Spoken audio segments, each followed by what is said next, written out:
इस वीडियो में भारत का भूगोल के संपूर्ण फैक्ट्स, तथ्य, उनका अवलोकन करेंगे तेज़ी से। ठीक है। और भारत का भूगोल एक मानचित्रण आएगा, इसमें मानचित्र से जुड़े जितने भी तथ्य हैं उनको हम डिस्कस कर देंगे, तो ये कंप्लीट दोनों हो जाएंगे। तो भारत एशिया महाद्वीप का एक देश है जिसमें कुल 28 राज्य और 8 संघ राज्य क्षेत्र वर्तमान में हैं। यह एशिया के दक्षिणी भाग में हिंद महासागर के शीर्ष पर 3 ओर से समुद्र तथा उत्तर में हिमालय से घिरा है और पूरी तरह उत्तरी गोलार्ध में स्थित है। भारत के मुख्य भाग का अक्षांशीय विस्तार कितना है? 8 डिग्री 4 मिनट उत्तरी अक्षांश से 37 डिग्री 6 मिनट उत्तरी अक्षांश के मध्य है। भारत का देशांतरी विस्तार 68 डिग्री 7 मिनट पूर्वी देशांतर से 97 डिग्री 25 मिनट पूर्वी देशांतर के मध्य है। देखिए, देशांतर, अक्षांश और जितनी भी भूगोल से संबंधित कॉन्सेप्चुअल जानकारी है वो हमने वर्ल्ड जियोग्राफी वाले वीडियो में दे दिया है, इसलिए यहाँ पर बार बार डिस्कस नहीं करेंगे, वीडियो लंबा हो जाएगा। तो जो लोग कॉन्सेप्चुअल और साथ साथ वर्ल्ड जियोग्राफी पढ़ना चाहते हैं तो उस वीडियो को ज़रूर देखें। उसे मैं जय हो स्टडी टेलीग्राम ग्रुप पे भी शेयर कर दे रहा हूँ। वो 3 घंटे की वीडियो है, कंप्लीट जो कॉन्सेप्ट है और जो कंप्लीट वर्ल्ड जियोग्राफी के तथ्य हैं वो पहले आप लोग देखिए, उसके बाद ये देखिए तो आपको ज़्यादा समझ में आएंगी चीज़ें। तो भारत का देशांतरी विस्तार 68 डिग्री 7 मिनट पूर्वी देशांतर से 97 डिग्री 25 मिनट पूर्वी देशांतर के मध्य है। भारत का उत्तर से दक्षिण में विस्तार जो है 3214 किलोमीटर है। वहीं पूर्व से पश्चिम में विस्तार 2933 किलोमीटर है। तो जो उत्तर दक्षिण विस्तार है वो ज़्यादा है भारत का। क्षेत्रफल की दृष्टि से रूस, कनाडा, यूएसए, चीन, ब्राज़ील तथा ऑस्ट्रेलिया क्रमशः 6 बड़े देश हैं। भारत 7वें स्थान पर आता है, वहीं अर्जेंटीना 8वें स्थान पर आता है, ध्यान रखिएगा। ये क्रम भी कभी कभी सरल के चक्कर में गड़बड़ा जाता है, याद रखिएगा। रूस, फिर कनाडा, फिर यूएसए, उसके बाद चीन, फिर ब्राज़ील, फिर ऑस्ट्रेलिया, उसके बाद भारत 7वें स्थान पर है, फिर अर्जेंटीना है। विश्व की 2.4% भूमि जो है भारत के पास है, कुल भूमि क्षेत्र का देखें, जबकि विश्व की लगभग 17.5% जनसंख्या जो जनगणना 2011 है उसके अनुसार भारत में निवास करती है। जनसंख्या के दृष्टिकोण से भारत चीन के बाद दूसरे स्थान पर है। भारत की जलीय या समुद्री सीमा से लगे 7 देश कौन कौन से हैं? पाकिस्तान, मालदीव, श्रीलंका, बांग्लादेश, म्यांमार, थाईलैंड और इंडोनेशिया। भारत के 3 राज्यों की सीमाएं सर्वाधिक 3 देशों से मिलती हैं, कौन कौन है? पश्चिम बंगाल, जिसकी सीमा बांग्लादेश, नेपाल, भूटान से, सिक्किम, जिसकी सीमा नेपाल, चीन और भूटान से, तथा अरुणाचल प्रदेश, जिसकी सीमा भूटान, चीन और म्यांमार से मिलती है। भारत को श्रीलंका से अलग करने वाला समुद्री क्षेत्र मन्नार की खाड़ी है, गल्फ ऑफ मन्नार है, तथा पाक जल डमरू मध्य, ये दोनों क्या है? भारत को श्रीलंका से अलग करने वाले समुद्री क्षेत्र हैं। बांग्लादेश, म्यांमार और पाकिस्तान भारत की जल एवं स्थल दोनों सीमा से लगे देश हैं। कौन? बांग्लादेश, म्यांमार और पाकिस्तान। भारत और अफगानिस्तान के बीच कौन सी रेखा है? डूरंड रेखा है, जो 1893 ईस्वी में सर डूरंड द्वारा निर्धारित की गई थी। यही रेखा अफगानिस्तान एवं पाकिस्तान की भी सीमा बनाती है। भारत एवं चीन की सीमा को मैक मोहन रेखा कहते हैं। यह 1914 ईस्वी में शिमला विसमय के तहत निर्धारित की गई थी। रेडक्लिफ रेखा 1947 में भारत पाकिस्तान के बीच निर्धारित की गई थी। बांग्लादेश के आज़ाद होने के साथ ही भारत बांग्लादेश सीमा को भी रेडक्लिफ रेखा कहा जाने लगा, क्योंकि पहले बांग्लादेश पाकिस्तान का ही भाग था। तो पाकिस्तान और भारत के बॉर्डर को रेडक्लिफ लाइन्स के निर्धारित किया गया था। तो बांग्लादेश जब आज़ाद हुआ तो भारत बांग्लादेश के बीच की जो सीमा रेखा है उसको भी रेडक्लिफ लाइन कहा जाने लगा। जो सीमावर्ती देश हैं किस किस राज्य से संघ राज्य क्षेत्र से लगते हैं, जो नया सिनेरियो है, तो बांग्लादेश सबसे ज़्यादा जो सीमा बॉर्डर जिससे लगा हुआ है, सबसे लंबा बांग्लादेश से है, 4096.7 किलोमीटर। ये पश्चिम बंगाल, असम, मेघालय, त्रिपुरा और मिजोरम राज्यों को टच करता है। चीन उसके बाद स्थान आता है। लद्दाख, हिमाचल प्रदेश, उत्तराखंड, सिक्किम और अरुणाचल प्रदेश को टच करता है। ध्यान रखिएगा, जम्मू कश्मीर को अब टच नहीं करता है चीन, अब लद्दाख को टच करता है। पाकिस्तान, गुजरात, राजस्थान, पंजाब, जम्मू कश्मीर और लद्दाख पहले केवल 4 राज्यों को टच करता था, मतलब 3 राज्य और मतलब पहले 4 राज्यों को टच करता था, अभी 3 राज्य और 2 संघ शासित प्रदेशों को टच करता है, गुजरात, राजस्थान, पंजाब, जम्मू कश्मीर और लद्दाख केंद्र शासित प्रदेश। नेपाल उसके बाद आता है, उत्तर प्रदेश, बिहार, उत्तराखंड, पश्चिम बंगाल और सिक्किम को टच करता है। म्यांमार उसके बाद आता है, अरुणाचल प्रदेश, नागालैंड, मिजोरम और मणिपुर को टच करता है।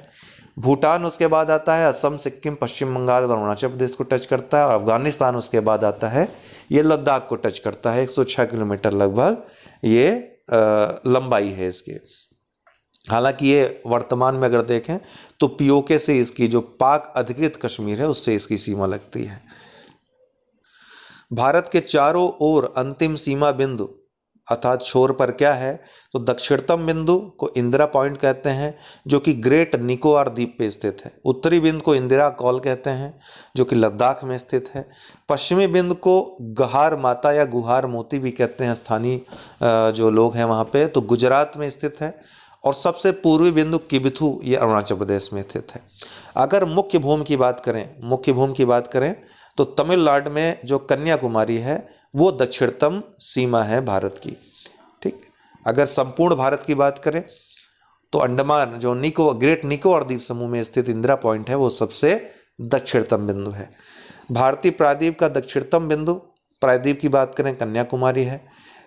कामोरिन नाम से भी इसको जाना जाता है, केप कैमोरिन भी इसको कहते हैं। ठीक है, कर्क रेखा भारत के लगभग बीचों बीच 8 राज्यों से गुजरात, राजस्थान, मध्य प्रदेश, छत्तीसगढ़, झारखंड, पश्चिम बंगाल, त्रिपुरा एवं मिजोरम से होकर गुजरती है। आज जो हमने आप लोगों को ग्रुप में कोडिंग दी है जियोग्राफी की, रट लीजिएगा, बार बार लिख लिख के याद कर लीजिएगा, वहाँ से प्रश्न आएगा ही आएगा। तो ये सब चीज़ें भी उसमें सम्मिलित हैं।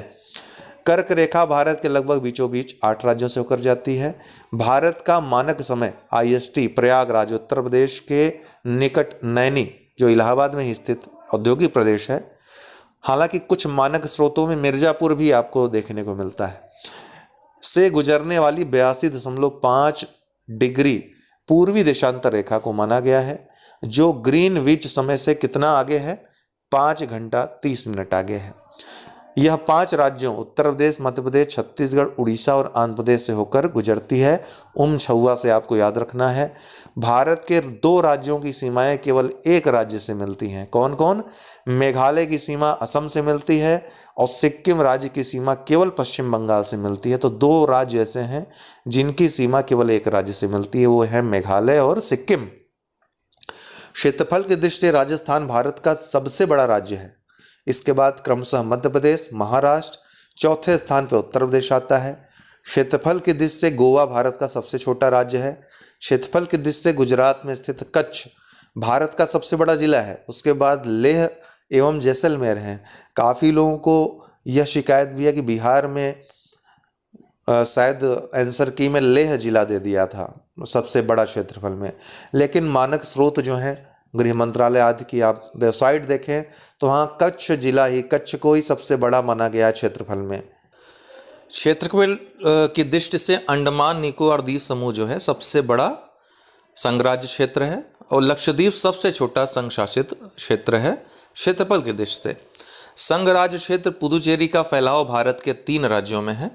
तमिलनाडु में कराईकल तथा पुदुचेरी, आंध्र प्रदेश में यनम तथा केरल में माहे। तो 3 राज्यों में है, तमिलनाडु, आंध्र प्रदेश और केरल में। विभिन्न नाम भी हैं, ये भी याद रखिएगा। जनसंख्या की दृष्टि से उत्तर प्रदेश सबसे बड़ा और सिक्किम सबसे छोटा राज्य है। जनसंख्या की दृष्टि से दिल्ली सबसे बड़ा और लक्षद्वीप सबसे छोटा संघ राज्य क्षेत्र है। तो लक्षद्वीप क्षेत्रफल में भी सबसे छोटा संघ राज्य क्षेत्र है और जनसंख्या में भी सबसे छोटा संघ राज्य क्षेत्र है। उत्तर प्रदेश की सीमा सबसे अधिक 8 राज्यों को स्पर्श करती है। उत्तराखंड, हिमाचल प्रदेश, हरियाणा, राजस्थान, मध्य प्रदेश, छत्तीसगढ़, झारखंड और बिहार। लेकिन इसमें दिल्ली को भी सम्मिलित कर लेंगे, चूँकि दिल्ली संघ राज्य क्षेत्र है तो दिल्ली को भी सम्मिलित कर लेंगे तो कुल 9 राज्य हो जाएंगे।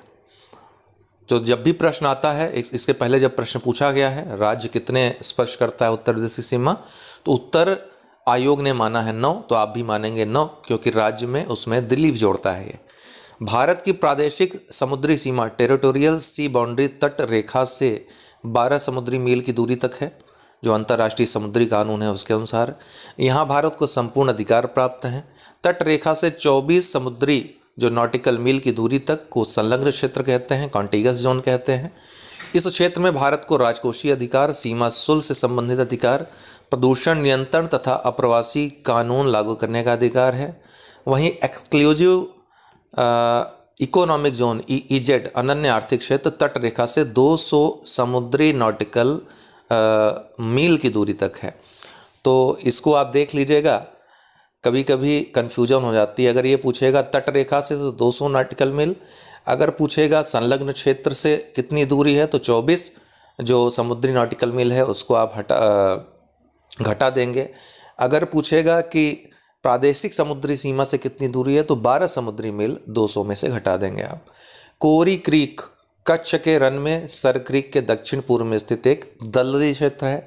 सर क्रीक भारत पाकिस्तान सीमा का विवादित हिस्सा है जो गुजरात के कच्छ के रन में अवस्थित है।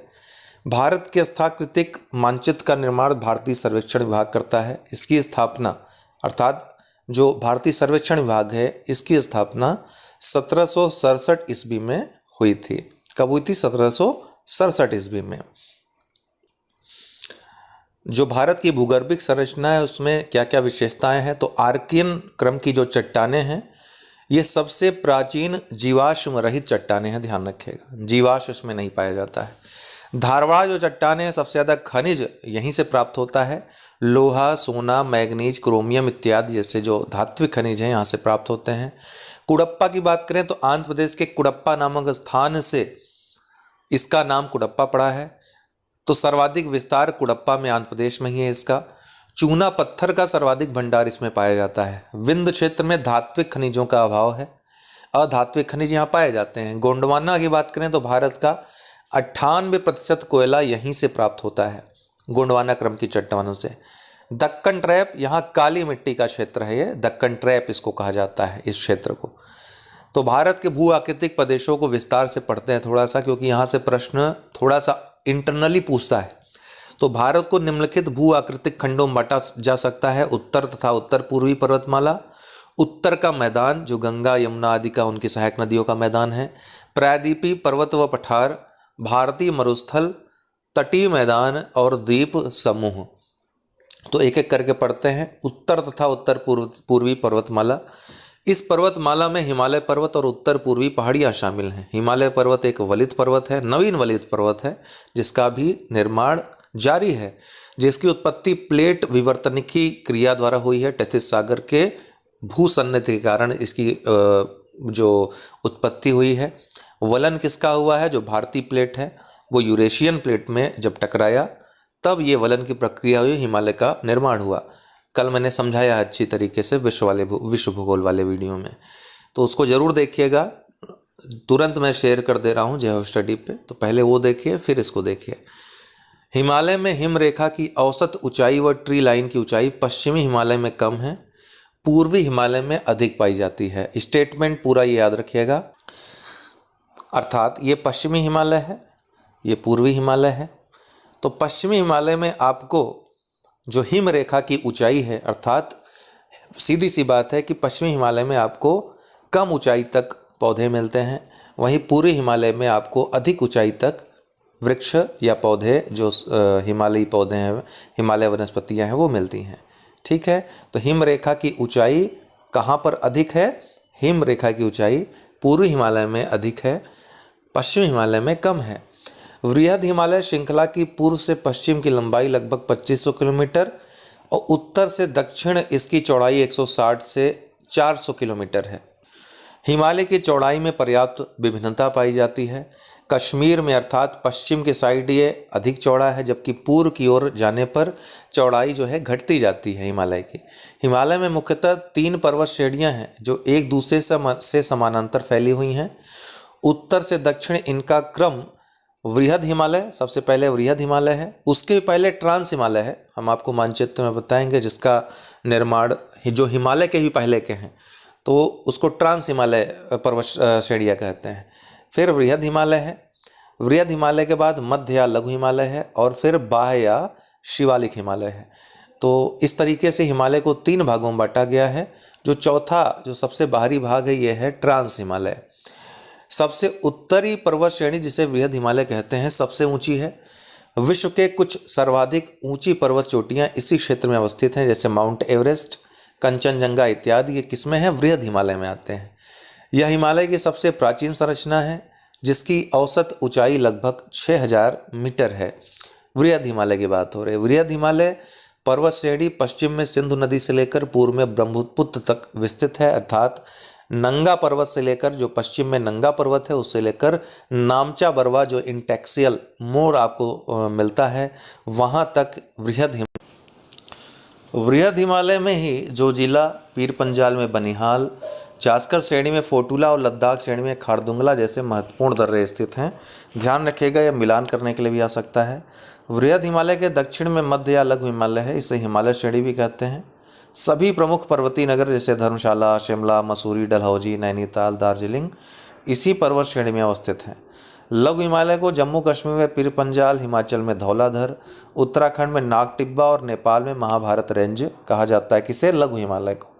हिमालय की दक्षिणतम श्रेणी को बाह्य हिमालय या शिवालिक श्रेणी कहते हैं। यह जलोढ़ अवसादों से बनी श्रेणी है। नदियों के प्रवाह के कारण काफ़ी ये कट फट गया है, अर्थात नियमित नहीं है।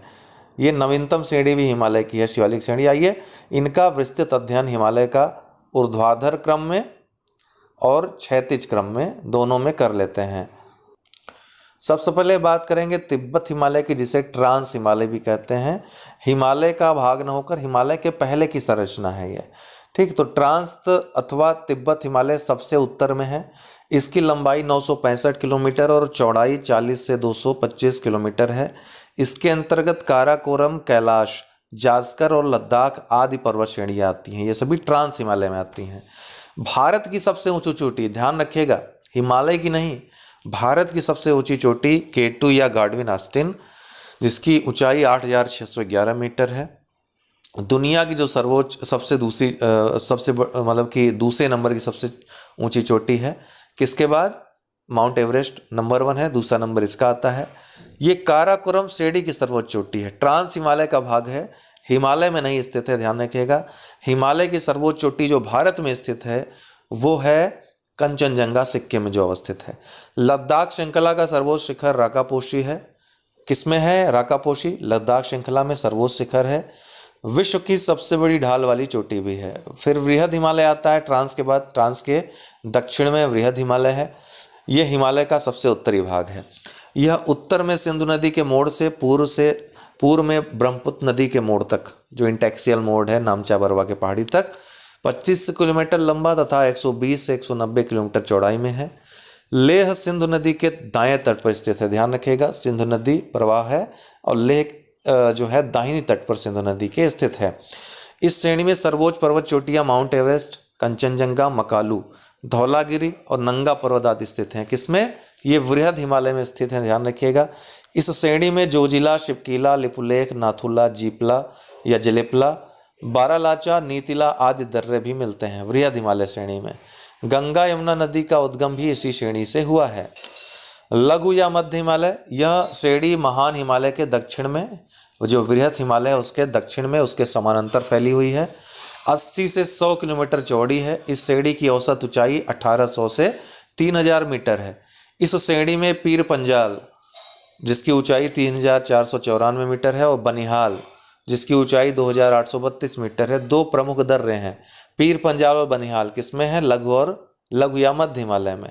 इस श्रेणी में दक्षिण पूर्व की ओर धौलाधर श्रेणी है, जिस पर शिमला नगर स्थित है। तो धौलाधर श्रेणी किसमें है? लघु या मध्य हिमालय में, ठीक है, इसके दक्षिण पूर्व की ओर। इस श्रेणी में मसूरी, नैनीताल, रानीखेत, अल्मोड़ा, दार्जिलिंग, डलहौजी आदि नगर, जो प्रमुख नगर है, स्थित हैं।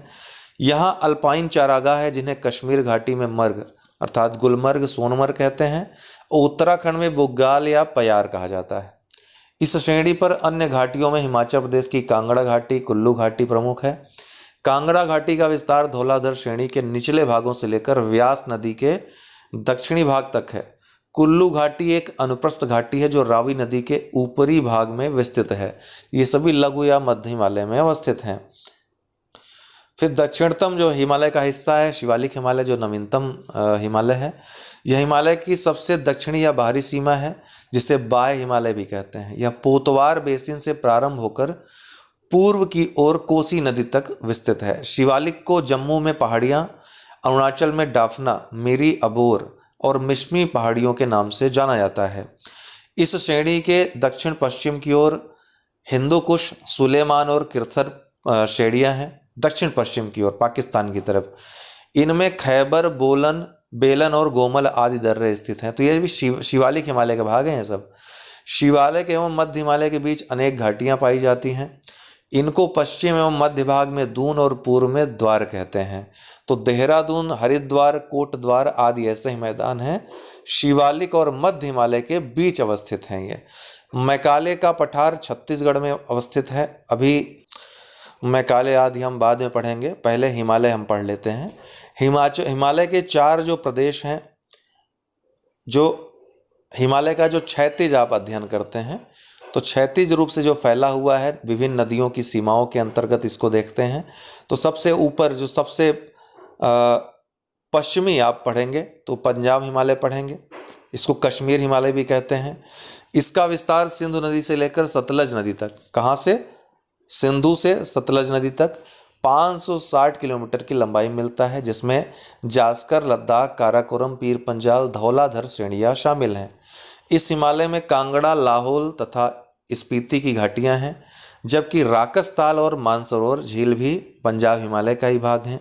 जास्कर और पीर पंजाल पर्वत श्रेणी के बीच कश्मीर घाटी अवस्थित है। ध्यान रखिएगा, वृहद हिमालय में जास्कर और पीर पंजाल पर्वत, इनके बीच ही कश्मीर की घाटी, डल झील आदि अवस्थित है। तो पूछा भी गया था कश्मीर घाटी किसमें अवस्थित है, तो ये वृहद हिमालय और जो पीर पंजाल पर्वत श्रेणी है उसके मध्य अवस्थित है। जास्कर और पीर पंजाल पर्वत श्रेणी के मध्य। कुमायूं हिमालय इसके बाद आता है, अर्थात ये रहा आपका सतलज, सिंधु से सतलज के बीच पंजाब हिमालय। उसके बाद सतलज से काली के मध्य जो भाग है हिमालय का, इसको कुमायूं हिमालय भी कहते हैं, उत्तराखंड हिमालय भी कहते हैं इसको। इसका जो विस्तार है सतलज नदी से लेकर काली नदी तक 320 किलोमीटर की लंबाई में उत्तराखंड राज्य में है। इसका पश्चिमी भाग गढ़वाल व पूर्वी भाग कुमायूं हिमालय कहलाता है। यहाँ की प्रमुख चोटियाँ बद्रीनाथ, केदारनाथ, त्रिशूल, गंगोत्री, नंदा देवी, कामेत, माना आदि हैं। नंदा देवी कुमायूं हिमालय की सर्वोच्च चोटी है। नैनीताल, भीमताल, सातताल आदि झीलें तथा मीना एवं नीति या माना एवं नीति दर्रे इसी हिमालय में स्थित हैं। गंगा एवं यमुना नदियों का उद्गम भी कुमायूं हिमालय से ही हुआ है।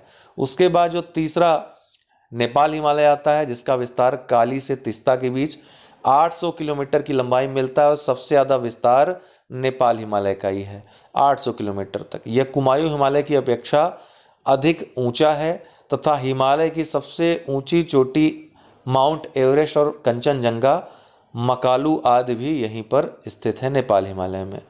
उसके बाद फिर असम हिमालय आता है सबसे पूर्व में। इसका विस्तार तीस्ता नदी से लेकर ब्रह्मपुत्र नदी तक, अर्थात तीस्ता और ब्रह्मपुत्र के बीच असम हिमालय है, 720 किलोमीटर की लंबाई में मिलता है। यह श्रेणी नेपाल हिमालय की अपेक्षा नीची है तथा सिक्किम, असम, अरुणाचल प्रदेश तथा भूटान देश में फैली है। यहाँ की प्रमुख चोटियाँ कुला, कांगड़ा, चुमलहारी, काबस, जांग सांगला, पोहनी और नामचा बरवा है। इस भाग की प्रमुख नदियाँ दिबांग, दिहांग, लोहित और ब्रह्मपुत्र हैं तथा जेलेपला, बुमला, सेला, तुंगा, योग्याप, कांगड़ी, कारपोला आदि दर्रे प्रमुख हैं यहाँ पे असम हिमालय में। तो हिमालय का जो प्रादेशिक क्षैतिज विभाजन है इसको याद रखिएगा। पंजाब हिमालय 560 किलोमीटर इसकी लंबाई है सिंधु और सतलज नदियों के बीच। कुमायूं हिमालय 320 किलोमीटर लंबाई है, सबसे छोटा है सतलज और काली नदियों के बीच। नेपाल हिमालय सबसे बड़ा है, सबसे ज़्यादा विस्तारित है, 800 किलोमीटर काली तथा तीस्ता नदियों के बीच। फिर असम हिमालय है, 720 किलोमीटर इसकी चौड़ाई है, तीस्ता तथा दिहांग नदियों के बीच। तीस्ता तथा दिहांग या दिहांग को ही ब्रह्मपुत्र बोलते हैं, तीस्ता और ब्रह्मपुत्र नदियों के बीच। तो यह रहा हिमालय के बारे में हमने पढ़ा। अब पूर्वी पहाड़ियाँ और पर्वत। हिमालय पर्वत के इस भाग में पहाड़ियों की दिशा उत्तर से दक्षिण है, उत्तर से दक्षिण दिशा में ये पहाड़ियाँ फैली हुई हैं। ये पहाड़ियाँ उत्तर में पटकाई बूम, नागा पहाड़ी, मणिपुर पहाड़ियाँ तथा दक्षिण में मिजो या लुसाई पहाड़ियों के नाम से जानी जाती हैं। मिजोरम, जिसे मोलेसिस बेसिन भी कहा जाता है, मृदुल व असंगठित चट्टानों से बना है। कौन? मिजोरम। ये पहाड़ियाँ भारतीय मानसून की दिशा प्रदान करती हैं। इस प्रकार ये पहाड़ियाँ जल विभाजक के साथ जलवायु विभाजक भी हैं। माउंट एवरेस्ट, कंचनजंगा, मकालू, धौलागिरी, नंगा पर्वत तथा नामचा पर्वत आदि इसके महत्वपूर्ण शिखर हैं।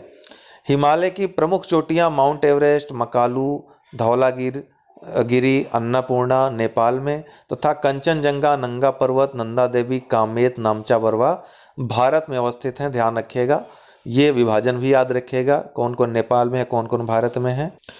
काराकोरम श्रेणी में कुछ प्रमुख ग्लेशियर स्थित हैं। काराकोरम श्रेणी में कौन कौन? सियाचिन, ससाइनी, हिस्पर, बियाफो आदि। सियाचिन विश्व का सर्वाधिक ऊंचाई पर स्थित युद्ध क्षेत्र है तथा यह भारत पाकिस्तान के बीच विवादित क्षेत्र भी है। भारत का सबसे बड़ा ग्लेशियर भी सियाचिन ग्लेशियर ही है।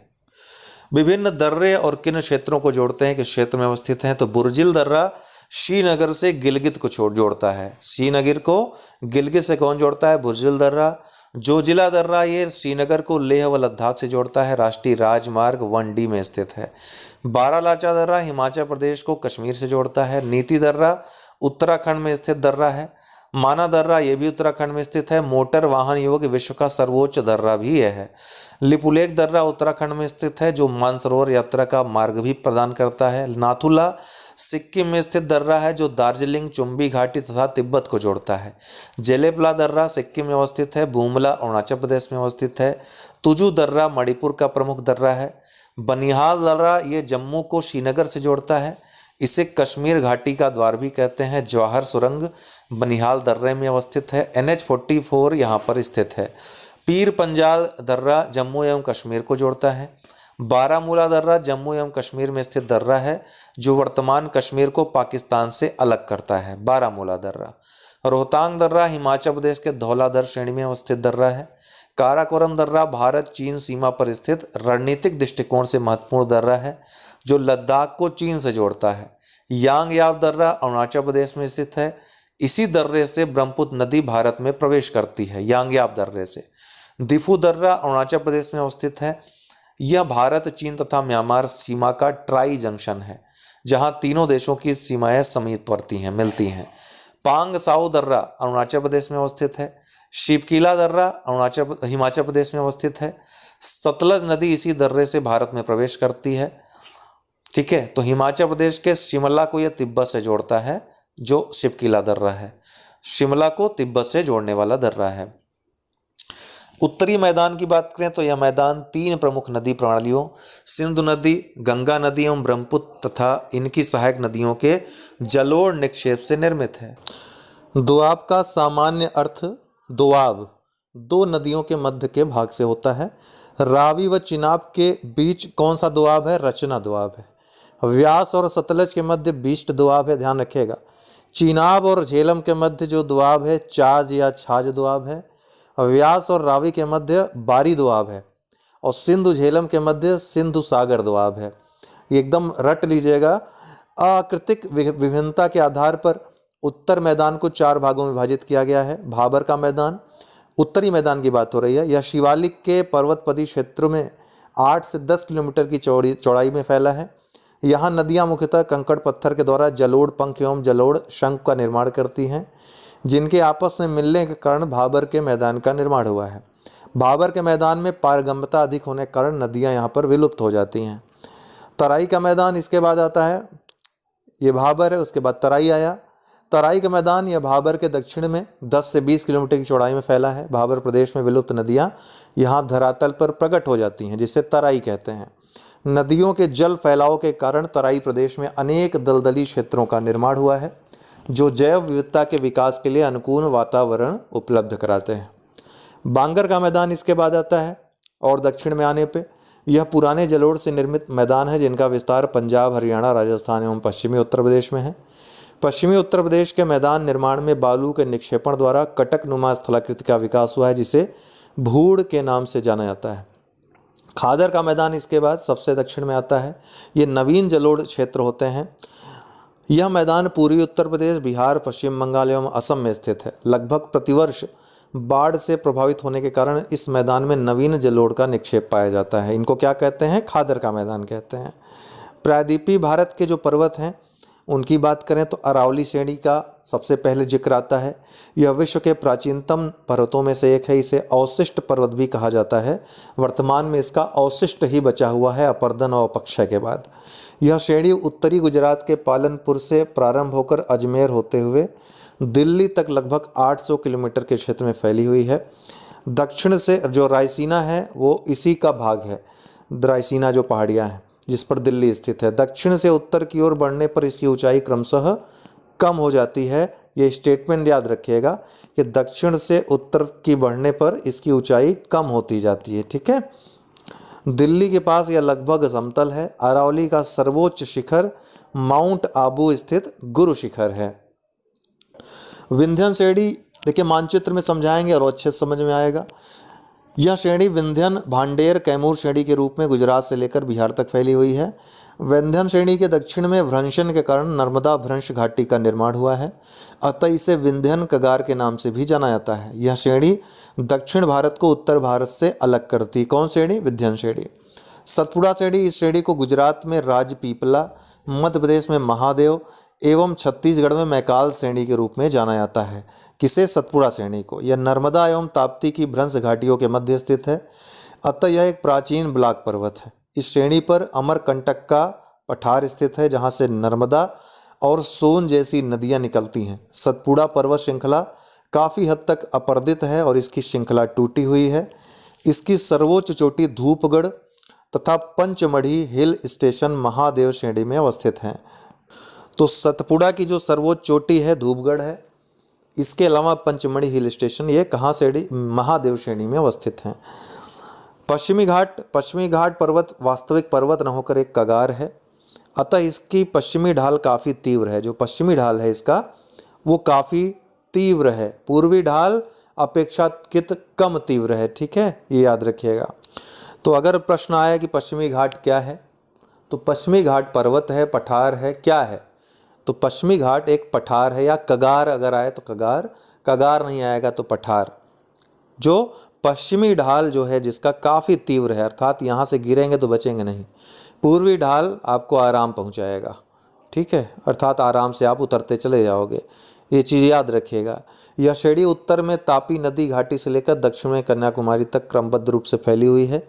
पश्चिमी घाट के कई स्थायी नाम हैं। महाराष्ट्र और कर्नाटक में इसे सह्याद्री, तमिलनाडु में नीलगिरी, केरल तथा तमिलनाडु की सीमा पर अन्नामलाई और कार्डामम के नाम से जानते हैं। कार्डामम या इलायची की पहाड़ियाँ भी इनको कहते हैं।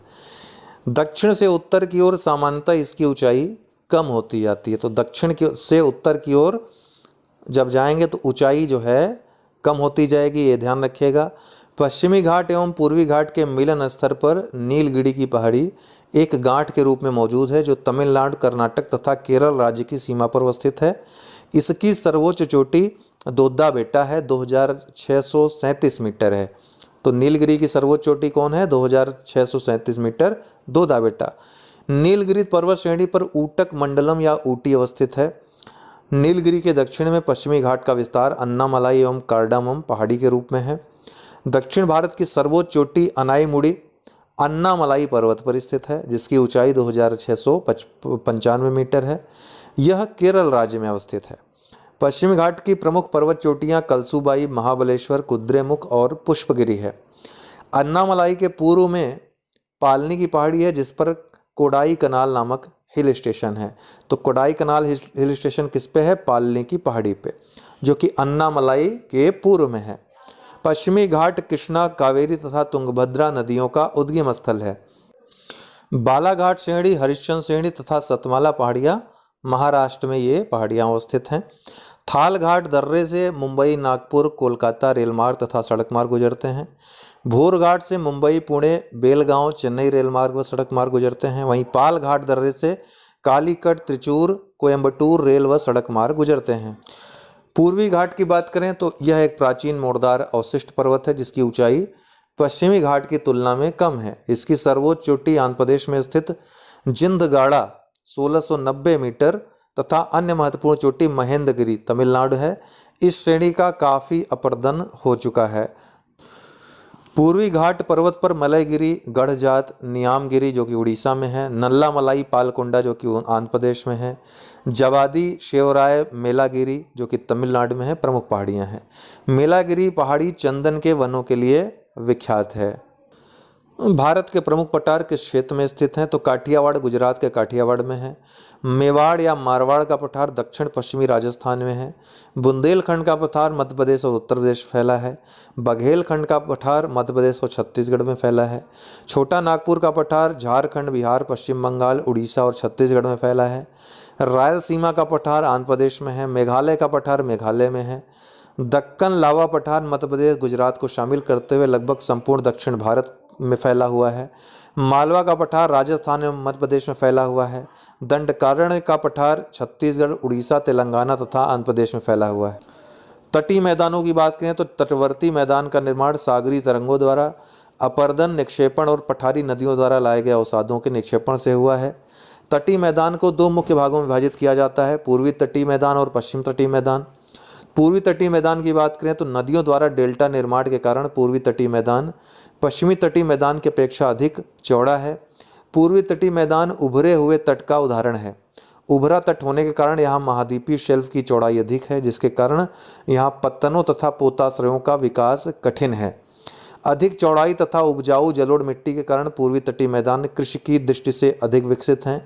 कृष्णा, गोदावरी एवं कावेरी डेल्टा क्षेत्र अत्यंत उपजाऊ क्षेत्र हैं। इन क्षेत्रों को दक्षिण भारत का भंडार कहा जाता है। पंबन द्वीप मन्नार की खाड़ी में स्थित है। यहीं धनुषकोडी है, जहां से राम सेतु के होने की बात की जाती है। पूर्वी तट पर स्थित लैगून झीलों में चिल्का तथा पुलकिट प्रमुख लैगून झीलें हैं। पूर्वी तट पर उड़ीसा व आंध्र प्रदेश के तटवर्ती मैदानों को उत्कल कलिंग तट या उत्तरी सरकार कहा जाता है। आंध्र प्रदेश से तमिलनाडु के तटीय मैदानों को कोरोमंडल तट कहते हैं। लौटते मानसून से इसी तट पर वर्षा होती है, कोरोमंडल तट पर। पूर्वी तट पर स्थित चेन्नई का मरीना पुलिन भारत का सबसे लंबा पुलिन या सबसे लंबा बीच है, मरीना बीच। पश्चिमी तटीय मैदान की बात करें तो जलमग्न होने के कारण पश्चिम तटीय प्राकृतिक पोताश्रय के लिए अपेक्षाकृत अधिक अनुकूल हैं, जो पश्चिम तट हैं। मालाबार तट पर अनेक लैगून पाए जाते हैं, जिन्हें कयाल के नाम से जाना जाता है, कई लैगूनों को। इनमें वेम्बानद तथा अष्टमुदी ये प्रमुख लैगून हैं, प्रमुख कयाल हैं।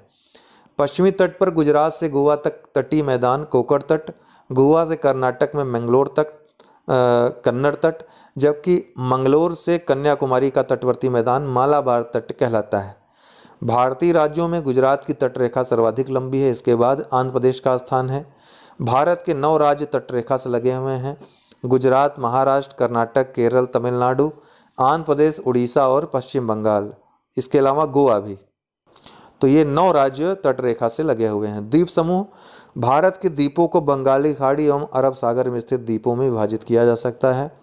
बंगाल की खाड़ी में जलोढ़ मिट्टी के निक्षेप द्वारा कई द्वीपों का निर्माण हुआ है, जैसे हुगली के निकट गंगा सागर द्वीप का। बंगाल की खाड़ी में स्थित द्वीपों की कुल संख्या लगभग 572 है, जिनमें अंडमान एवं निकोबार द्वीप समूह सबसे बड़ा है। इन द्वीपों का निर्माण विवर्तनिकी एवं ज्वालामुखी क्रिया के द्वारा हुआ है। इन्हें हिमालय एवं अराकानयोमा का दक्षिणी विस्तार भी माना जाता है। ये द्वीप अरब सागर में स्थित द्वीपों की तुलना में आकार में बड़े और बड़े विषम हैं। अंडमान द्वीप की सर्वोच्च चोटी जो है सैडल पीक है, जबकि निकोबार की सर्वोच्च चोटी माउंट थ्रिलर है। क्या नाम है? Mount thriller. पूरे द्वीप की और अंडमान निकोबार द्वीप समूह के सर्वोच्च चोटी की बात करें तो सैडल पीक ही है। अंडमान निकोबार द्वीप समूह में नारकोंडम सुषुप्त ज्वालामुखी और बैरन एकमात्र सक्रिय ज्वालामुखी है। बंगाल की खाड़ी के तट के निकट स्थित द्वीपों में से श्रीहरिकोटा जो प्रवाल निर्मित द्वीप है, न्यू मोर द्वीप, गंगा सागर और रामेश्वरम ये सभी प्रमुख द्वीप हैं। अरब सागर में स्थित लक्षद्वीप की उत्पत्ति मुख्यतः प्रवाल भित्तियों द्वारा हुई है। एंड्रॉयड लक्षद्वीप का सबसे बड़ा द्वीप है। वर्तमान में कुछ द्वीप ही जलस्तर से सदैव ऊपर रहते हैं तथा शेष द्वीप उच्च ज्वार के समय जलमग्न हो जाते हैं। लक्षद्वीप गुणवत्ता युक्त नारियल के लिए प्रसिद्ध है। द्वीप समूह संबंधित जो अन्य तथ्य हैं, 11 डिग्री चैनल उत्तर में अमीन द्वीपी द्वीप तथा दक्षिण में कनानोरे द्वीप को अलग करता है। ध्यान रखिएगा, 11 डिग्री चैनल उत्तर में अमीनी द्वीप, दक्षिण में कनानोरे द्वीप को अलग करता है। 10 डिग्री चैनल अंडमान या लघु अंडमान तथा निकोबार जो कार निकोबार है इन द्वीप समूहों के मध्य स्थित है। 9 डिग्री चैनल लक्षद्वीप और मिनिकॉय के मध्य स्थित है। 8 डिग्री चैनल ये मिनिकॉय और मालदीव के मध्य स्थित है। डंकन पैसेज लिटिल अंडमान तथा दक्षिणी अंडमान के मध्य स्थित है। Duncan Passage Coco Strait Coco द्वीप जो म्यांमार में है एवं उत्तरी अंडमान के मध्य स्थित है। पाक स्टेट भारत और श्रीलंका के मध्य स्थित है। ग्रेट चैनल सुमात्रा इंडोनेशिया एवं निकोबार के मध्य स्थित है। ग्रेट चैनल एलिफेंटा द्वीप मुंबई स्थित गेटवे ऑफ इंडिया से 10 किलोमीटर दूरी पर एलिफेंटा द्वीप स्थित है। रामेश्वरम द्वीप तमिलनाडु के रामनाथपुरम जिले में स्थित है। भारत की मुख्य भूमि से यह द्वीप पंबन चैनल द्वारा अलग होता है। यह भारत एवं श्रीलंका के मध्य स्थित द्वीप है। सालसेट द्वीप भारत के पश्चिमी तट राज्य महाराष्ट्र में स्थित है। मुंबई एवं ठाणे नगर इसी द्वीप पर स्थित हैं। भारत का अफवाह तंत्र की बात करें तो भारत के अफवाह तंत्र का नियंत्रण मुख्यतः भौगोलिक स्थलाकृतियों के द्वारा होता है। इस आधार पर भारतीय नदियों को 2 मुख्य वर्गों में विभाजित किया गया है, हिमालयी नदियाँ और प्रायद्वीपीय नदियाँ। हिमालय की अधिकांश नदियाँ 12मासी हैं। इनमें वर्ष भर जल उपलब्ध रहता है क्योंकि इनमें वर्षा से तो जल प्राप्त होता ही है, साथ साथ पर्वतों के जो ग्लेशियर पिघलते हैं, हिम पिघलने से भी इनको जल की आपूर्ति होती रहती है। हिमालय की 2 मुख्य नदियां सिंधु तथा ब्रह्मपुत्र इस पर्वतीय श्रृंखला के उत्तरी भाग से निकलती हैं। इन नदियों ने पर्वतों को काटकर गर्तों का निर्माण किया है। किसका? गार्जों या गर्तों का निर्माण किया है। सिंधु और ब्रह्मपुत्र जैसी नदियों, तो इन्होंने गार्जों का, बड़े बड़े गार्जों का निर्माण किया है। ये नदियां अपने पर्वतीय भाग, चूँकि युवावस्था में ये नदियां रहती हैं, के साथ वी आकार की घाटियाँ, क्षिप्रक्रियाएँ, जल प्रपात का निर्माण करते हुए मैदानी भाग में प्रवेश करने के बाद अनेक स्थलाकृतियों यथा समतल घाटियाँ, गोखोर झील, बाढ़कृत मैदान, गुम्फित वाहिकाएँ और डेल्टा का निर्माण करती हैं। अधिकांश प्रायद्वीपीय नदियाँ मौसमी हैं क्योंकि इनका प्रवाह वर्षा पर निर्भर करता है। तो आपने देखा 12मासी नदियाँ हिमालयी नदियाँ, वहीं प्रायद्वीपीय नदियाँ मौसमी होती हैं। वर्षा जब नहीं होती है तो ये सूख सी जाती हैं, जबकि कुछ नदियाँ जैसे गोदावरी, कृष्णा जो विशाल अफवाह वाले क्षेत्र वाली नदियाँ हैं, ये वर्ष भर बहती हैं क्योंकि ये नदियाँ ऊपरी जलग्रहण क्षेत्र में दक्षिण पश्चिम मानसून से तथा निम्न क्षेत्रों में उत्तर पूर्वी मानसून से वर्षा का जल प्राप्त करती हैं। तो इनको दोनों ही आते हुए मानसून, लौटते हुए मानसून, दोनों से वर्षा प्राप्त होता है। तो यहाँ पर जल गोदावरी, कृष्णा जैसी जो विशाल अफवाह क्षेत्र वाली नदियाँ हैं, यहाँ पर पर्याप्त जल प्राप्त हो जाता है विभिन्न मौसमों में। प्रायद्वीपीय पठार पर पश्चिम की ओर बहने वाली, यहाँ से आपको क्या ज्ञात होता है कि अगर पूछा जाए कि प्रायद्वीपीय भारत की समस्त नदियाँ मौसमी हैं या वो वर्ष भर नहीं बहती हैं या 12मासी नहीं हैं, इस तरह का स्टेटमेंट आ जाए तो ये अपवाद आपको याद रहना चाहिए। प्रायद्वीपीय पठार पर पश्चिम की ओर बहने वाली नदियाँ ज्वारनदमुख एस्चुरी का निर्माण करती हैं। नर्मदा व ताप्ती के अलावा शरावती, मांडवी, जुआरी, भरतपुझा, पेरियार तथा पंबा आदि नदियाँ पश्चिम की ओर प्रवाहित होती हैं। प्रायद्वीपीय नदियों का उत्तर से दक्षिण की ओर क्रम महानदी सबसे ऊपर, फिर गोदावरी, फिर कृष्णा, फिर पेन्नार, फिर कावेरी, उसके बाद वैगई है। प्रायद्वीपीय पठार की प्रमुख नदियाँ जैसे महानदी, गोदावरी, कृष्णा व कावेरी पूर्व की ओर बहती हैं तथा बंगाल खाड़ी में गिरने से पहले डेल्टा का निर्माण करती हैं। नदियाँ जब डेल्टा न बनाकर सीधे समुद्र में मिल जाती हैं तब एस्चुरी का निर्माण होता है। माही, तापी, नर्मदा, मांडवी आदि नदियाँ एस्चुरी बनाती हैं। प्रायद्वीपीय नदियों का लंबाई के अनुसार घटता क्रम, सबसे लंबी गोदावरी है, फिर कृष्णा है, फिर नर्मदा है, फिर महानदी, कावेरी, उसके बाद ताप्ती, घटता हुआ क्रम है। प्रायद्वीपीय अपवाह तंत्र हिमालयी अपवाह तंत्र से पुराना है। 1960 के जो हिमालयी नदियाँ हैं वो नई हैं, है ना, अभी वो अपना मार्ग परिवर्तित कर रही हैं, जबकि प्रायद्वीपीय जो अपवाह तंत्र हैं ये नदियाँ अपना जो निम्न तल है वो प्राप्त कर चुकी हैं।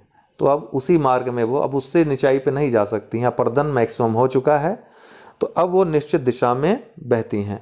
1960 के भारत पाकिस्तान के सिंधु नदी समझौते के अंतर्गत 3 पूर्वी नदियों ब्यास, रावी और सतलज के 80% जल का उपयोग भारत करेगा, जबकि सिंधु, चेनाब तथा झेलम के 80% जल का उपयोग पाकिस्तान करेगा। विभिन्न नदियाँ, उनके उद्गम या स्रोत। सिंधु की बात करें तो तिब्बत में मानसरोवर झील के निकट, कैलाश पर्वत श्रेणी में, बोखर चू के निकट से निकलती है।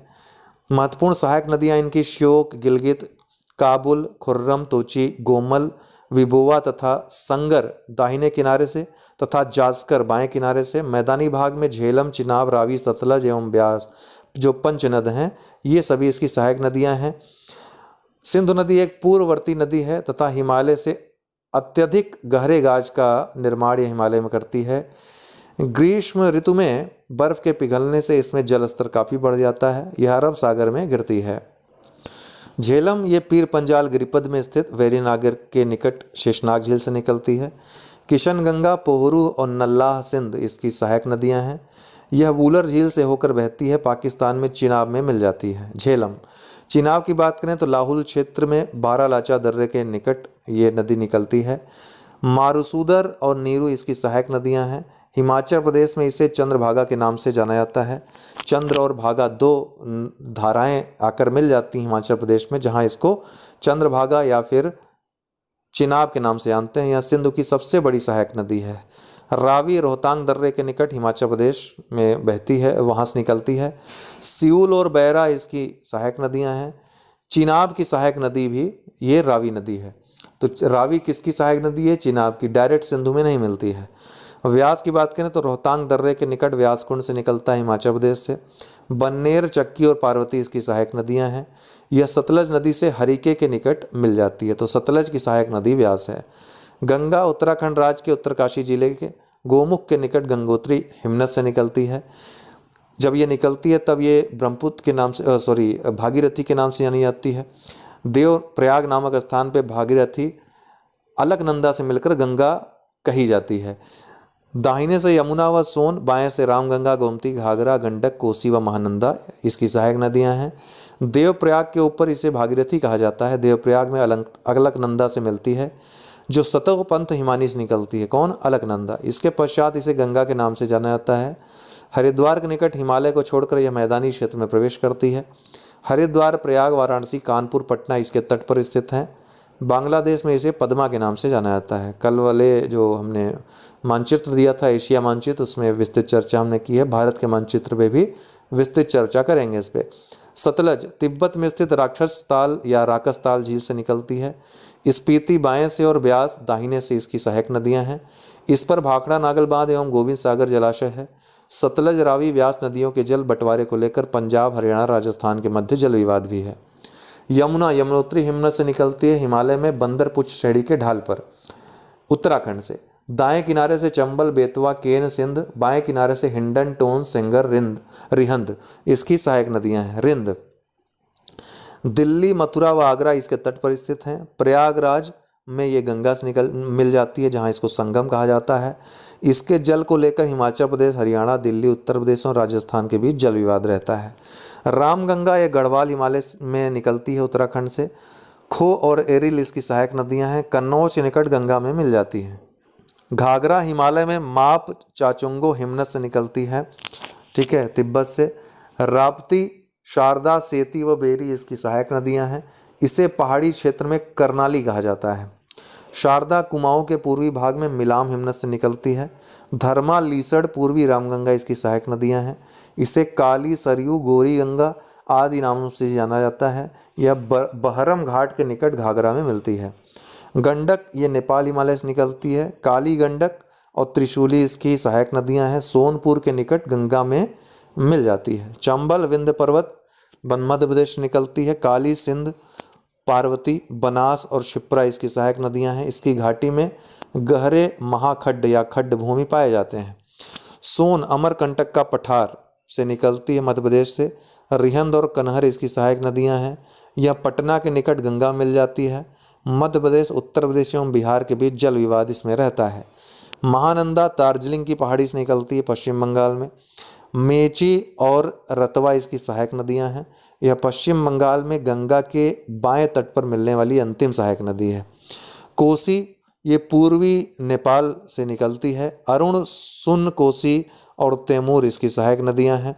अपना मार्ग बदलने तथा बाढ़ के कारण इसे बिहार का शोक कहते हैं। दामोदर छोटा नागपुर के पठार से निकलती है झारखंड से। कोनार, जमुनिया और बराकर इसकी सहायक नदियां हैं। यह नदी बंगाल में हुगली नदी में मिल जाती है। इसे बंगाल का अशोक भी कहा जाता है। अत्यंत प्रदूषित होने के कारण इसे जैविक मरुस्थल की संज्ञा दी जाती है।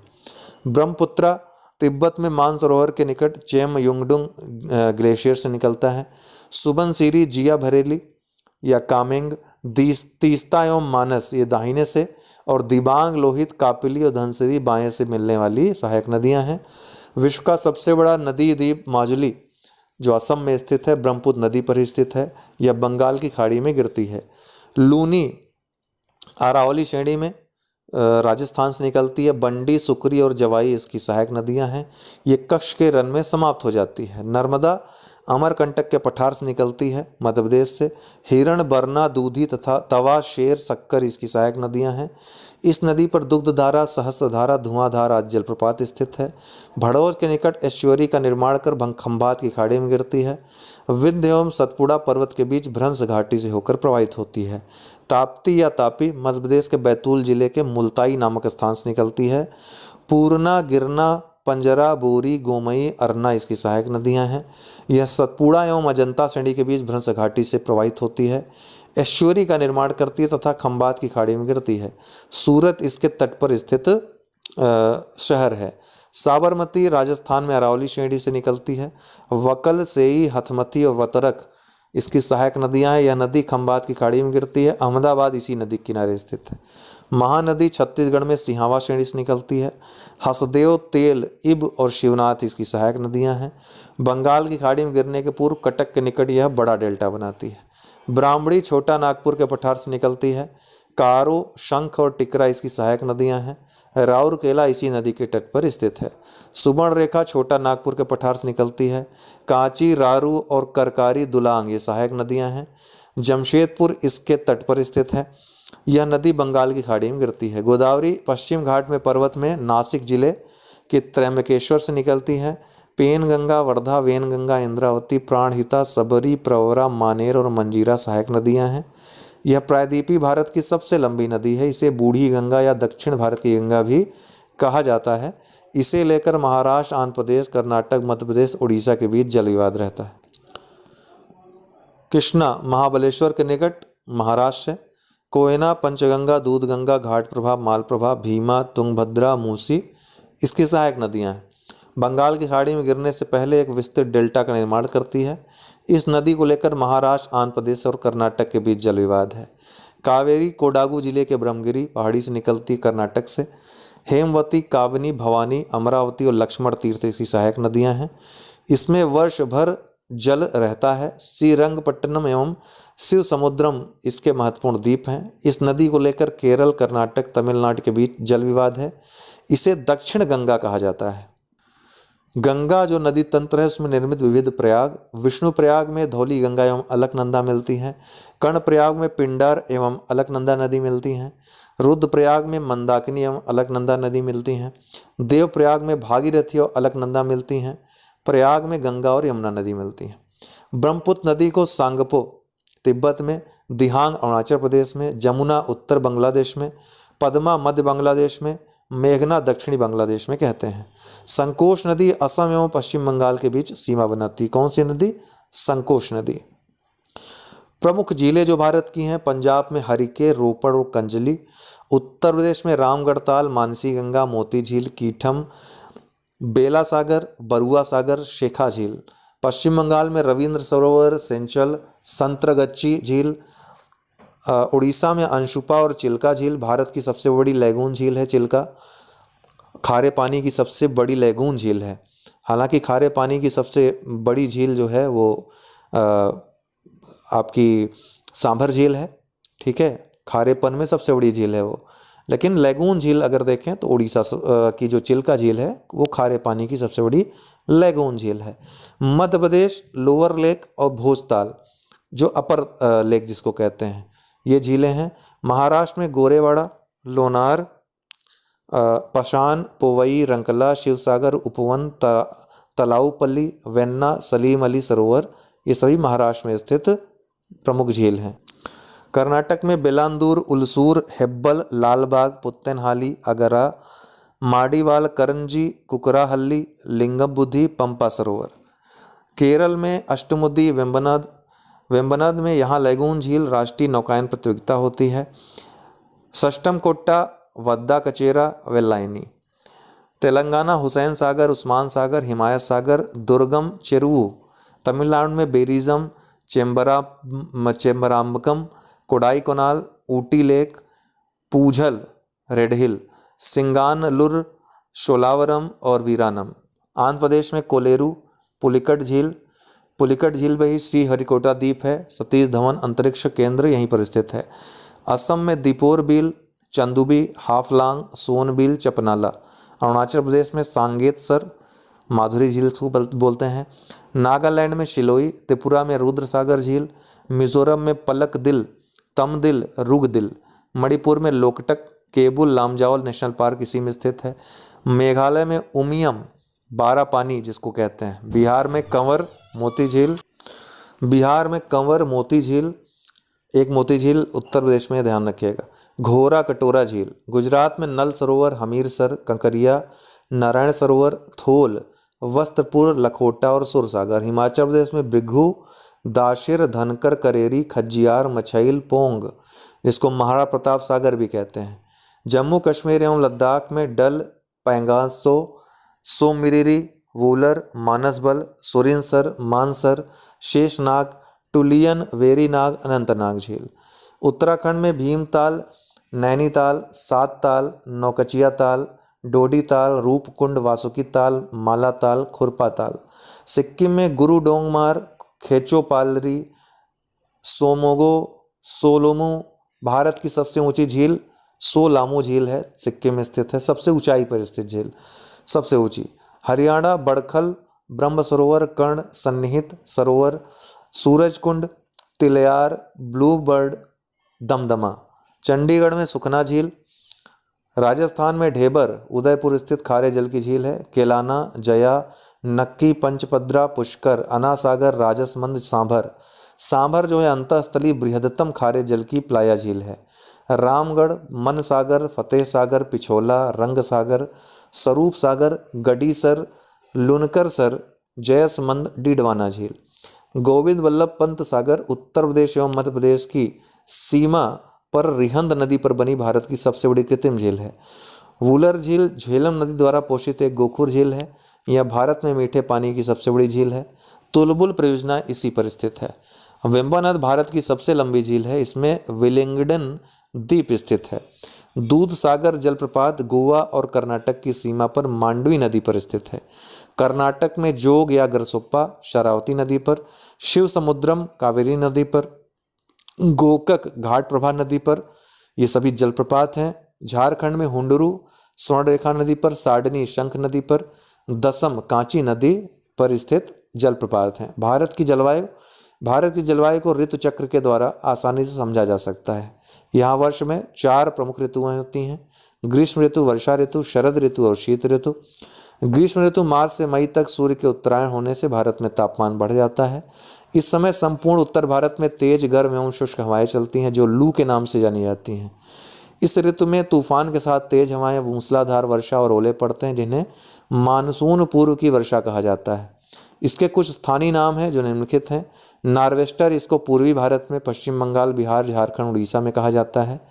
यह चाय, जूट और चावल की खेती के लिए लाभदायक है। काल बैशाखी, पश्चिम बंगाल में नार्वेस्टर का स्थानीय नाम काल बैशाखी है। चेरी ब्लॉसम कर्नाटक में कहा जाता है, काफ़ी के फूलों के खिलने में सहायक होता है। आम्र वर्षा, ये दक्षिण भारत में आम के जल्दी पकने में सहायक होता है। बोर्डोई चिला, नार्वेस्टर का असम में स्थायी नाम बोर्डोई चिला है। वर्षा ऋतु, मध्य जून से सितंबर तक वर्षा ऋतु का समय रहता है। इस समय उत्तर भारत में उष्ण अंतः उष्णकटिबंधीय अपसरण क्षेत्र ITCZ के शिवालिक तक पहुंचने के कारण निम्न वायुदाब का क्षेत्र बन जाता है, जिसे मानसून गर्त कहा जाता है। इस गर्त को भरने के लिए हिंद महासागर की समुद्री पवनें, जिन्हें दक्षिणी पश्चिमी पवन कहा जाता है, का उत्तर पूर्व की दिशा की ओर भारत में प्रवेश होता है। भारत में ग्रीष्मकालीन मानसून के इस आगमन को मानसून प्रस्फुटन कहा जाता है। भारत में सर्वाधिक वर्षा इसी दक्षिण पश्चिमी मानसून से होती है।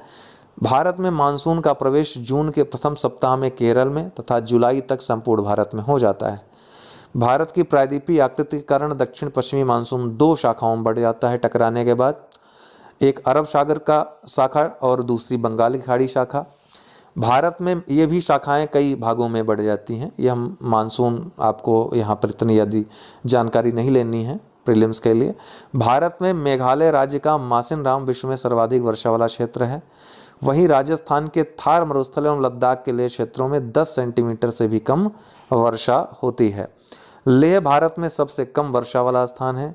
पश्चिमी घाट के पूर्वी ओर होने के कारण पूर्ण वृष्टि छाया प्रदेश की श्रेणी में आता है, क्योंकि सारी वर्षा जो है जब तट से टकराता है तो पूर्वी ओर तो वर्षा हो, पश्चिमी तट पे तो वर्षा होती है, लेकिन जो पूर्वी भाग है, जो पूर्वी ढाल है जो पर्वतों का, वहाँ पे वर्षा नहीं होती है, वो वृष्टि छाया प्रदेश होते हैं। जबकि उसके ठीक पश्चिम में पश्चिमी घाट के पश्चिमी छोर पर महाबलेश्वर में पर्याप्त मात्रा में वर्षा होती है। तमिलनाडु के कोरोमंडल तट की अवस्थिति दक्षिणी पश्चिम मानसून की दिशा के समानांतर तथा तमिलनाडु के आंतरिक भागों के वृष्टि छाया क्षेत्र में होने के कारण यह क्षेत्र दक्षिणी पश्चिम मानसून से वर्षा प्राप्त नहीं कर पाता है। उत्तर भारत में पूर्व से पश्चिम की ओर वर्षा में कमी आती है। तो उत्तर भारत में पूर्व से पश्चिम की ओर जाने पर वर्षा में कमी आती है, कमजोर होता जाता है मानसून। शरद ऋतु की बात करें तो वर्षा के बाद शरद ऋतु का आगमन होता है, जिसका समय अक्टूबर से मध्य दिसंबर तक होता है। इसे लौटता हुआ मानसून का मौसम भी कहा जाता है। उत्तर भारत में इस मौसम में प्रायः वर्षा नहीं होती है, लेकिन बंगाल की खाड़ी में कई चक्रवाती तूफान विकसित हो जाते हैं, क्योंकि चक्रवातों के लिए जो निश्चित दशाएं हैं वो उत्पन्न हो जाती हैं। शीत ऋतु, इसका काल मध्य नवंबर से फरवरी तक माना जाता है। इसमें सूर्य की स्थिति दक्षिणायन हो जाती है। उत्तर भारत में उच्च दाब का निर्माण होता है एवं पवनें निम्न दाब वाले क्षेत्र की ओर चलने लगती हैं। इसे शीतकालीन या लौटता मानसून भी कहते हैं। तमिलनाडु के तटीय क्षेत्र को इससे वर्षा प्राप्त होती है, बहुत भारी वर्षा होती है वहाँ। इसी समय भूमध्य सागर में उत्पन्न होने वाले शीतोष्ण कटिबंधीय चक्रवात, जो पश्चिमी विक्षोभ होता है, पश्चिमी जेट स्ट्रीम के सहारे भारत के पश्चिमोत्तर भाग में प्रवेश करती है, जिससे पंजाब, हरियाणा, उत्तर प्रदेश, बिहार में हल्की वर्षा और जम्मू कश्मीर एवं हिमाचल प्रदेश में हिमपात होता है। यह वर्षा रबी की फसल के लिए काफ़ी लाभदायक होती है। इसकी दिशा पश्चिम से पूर्व की ओर घटती है, मतलब पश्चिम की से पूर्व की ओर जाने पर वर्षा की मात्रा घटती जाती है। प्राकृतिक वनस्पतियों के अंतर्गत ऐसी वनस्पतियां आती हैं जो लंबे समय तक बिना किसी बाह्य हस्तक्षेप के उगती तथा वृद्धि करती हैं। मिट्टी तथा जलवायु में विभिन्नता के कारण भारत में विभिन्न प्रकार की वनस्पतियां पाई जाती हैं। प्रमुख जलवायु परिस्थिति तथा वनस्पतियों के आधार पर भारतीय वनों को निम्नलिखित प्रकारों में वर्गीकृत किया जा सकता है। उष्णकटिबंधीय सदाबहार तथा अर्ध सदाबहार वन, उष्णकटिबंधीय पर्णपाती वन, उष्णकटिबंधीय कांटेदार वन, पर्वतीय वन, वेलांची या अनूप वन या जिसको मैंग्रोव वन कहते हैं, इतने भागों में। सबसे पहले उष्णकटिबंधीय सदाबहार तथा अर्ध सदाबहार वन पढ़ेंगे। तो उष्णकटिबंधीय सदाबहार वनों की बात करें तो ये वन ऐसे क्षेत्र में पाए जाते हैं जहां वार्षिक वर्षा 200 सेंटीमीटर से अधिक तथा औसत तापमान 22 डिग्री सेल्सियस से अधिक रहता है। इन वन वृक्षों की लंबाई 50 मीटर से भी अधिक हो सकती है। इन वनों में स्थिरीकरण पाया जाता है, अर्थात भूमि के नज़दीक झाड़ियाँ, उनके ऊपर कम ऊंचाई वाले वृक्ष तथा सबसे ऊपर लंबे वृक्ष होते हैं। ये वन वर्ष भर हरे भरे दिखाई देते हैं। भारत में इस प्रकार के वन उत्तर पूर्वी भारत, पश्चिमी घाट के पश्चिमी ढालों, पूर्वी तटीय क्षेत्र के कुछ भागों एवं अंडमान निकोबार द्वीप समूह में पाए जाते हैं। इन वनों की प्रमुख प्रजातियां रोजवुड, महोगनी, एबनी, एनी इत्यादि हैं। अर्ध सदाबहार वन की बात करें तो ये वन अपेक्षाकृत कम वर्षा वाले क्षेत्र में पाए जाते हैं। ये वन सदाबहार तथा आर्द्र पर्णपाती वनों के मिश्रित रूप होते हैं, जिनमें मुख्य वृक्ष प्रजातियां साइडर, होलक तथा कैल हैं। उष्णकटिबंधीय पर्णपाती वन, ऐसे वन उन क्षेत्रों में पाए जाते हैं जहां वार्षिक वर्षा 70 से 200 सेंटीमीटर तक होती है। ये भारत में सर्वाधिक क्षेत्र में फैले हैं। पूछा गया प्रश्न सर्वाधिक क्षेत्र में कौन फैले हैं, तो उष्णकटिबंधीय पर्णपाती वन। इन्हें मानसूनी वन भी कहते हैं। जहां वर्षा अपेक्षाकृत अधिक होती है वहां आर्द्र पर्णपाती वन तथा जहां कम वर्षा होती है वहां शुष्क पर्णपाती वन पाए जाते हैं। आर्द्र पर्णपाती वन उत्तर पूर्वी राज्यों, पश्चिमी घाट के पूर्वी ढालों तथा उड़ीसा में पाए जाते हैं। सागौन, साल, शीशम, महुआ, आंवला, चंदन, कुसुम आदि प्रजातियों के वृक्ष इन वनों में पाए जाते हैं। शुष्क पर्णपाती वन उन क्षेत्रों में मिलते हैं जहां वार्षिक वर्षा 70 से 100 मीटर तक ही होती है। ऐसे वन प्रायद्वीपीय भागों में अपेक्षाकृत कम वर्षा वाले क्षेत्रों तथा उत्तर प्रदेश एवं बिहार के मैदानी क्षेत्रों में मिलते हैं। इन वनों में तेंदू, पलाश, अमलतास, बेल इत्यादि प्रमुख वृक्ष प्रजातियां हैं। उष्णकटिबंधीय कांटेदार वन, ये वन ऐसे क्षेत्र में पाए जाते हैं जहां वार्षिक वर्षा 50 सेंटीमीटर से कम होती है। ऐसे वन भारत में दक्षिण पश्चिमी पंजाब, हरियाणा, राजस्थान, गुजरात, मध्य प्रदेश और उत्तर प्रदेश के अर्ध शुष्क क्षेत्रों में मिलते हैं। इन वनों में बबूल, बेर, खजूर, नीम, पलास इत्यादि प्रमुख वृक्ष हैं। पर्वतीय वन, तो पर्वतीय क्षेत्रों में ऊंचाई में वृद्धि के साथ साथ जलवायु में परिवर्तन होता है, जिसकी वजह से वनस्पतियों में भी परिवर्तन दिखाई देता है। भारत में पाए जाने वाले पर्वतीय वनों को दो मुख्य भागों में बांटा जा सकता है, उत्तर पर्वतीय वन और दक्षिण पर्वतीय वन। उत्तर पर्वतीय वन की बात करें तो इस भाग में हिमालय के पर्वतीय क्षेत्र आते हैं।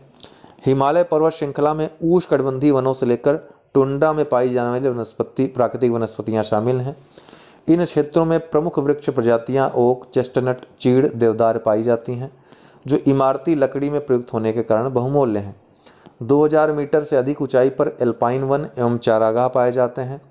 इन क्षेत्रों में जूनिपर, पाइन, बर्च, रोडोडेंड्रॉन आदि वृक्ष पाए जाते हैं। इन क्षेत्रों के चारागाहों में ऋतु प्रवास करने वाले समुदाय गुज्जर, बकरवाल, गद्दी, भूटिया समुदाय के लोग रहते हैं। दक्षिण पर्वतीय वन, इन क्षेत्रों में पश्चिमी घाट, विंध्याचल तथा नीलगिरी इत्यादि पर्वत श्रृंखलाएं शामिल हैं।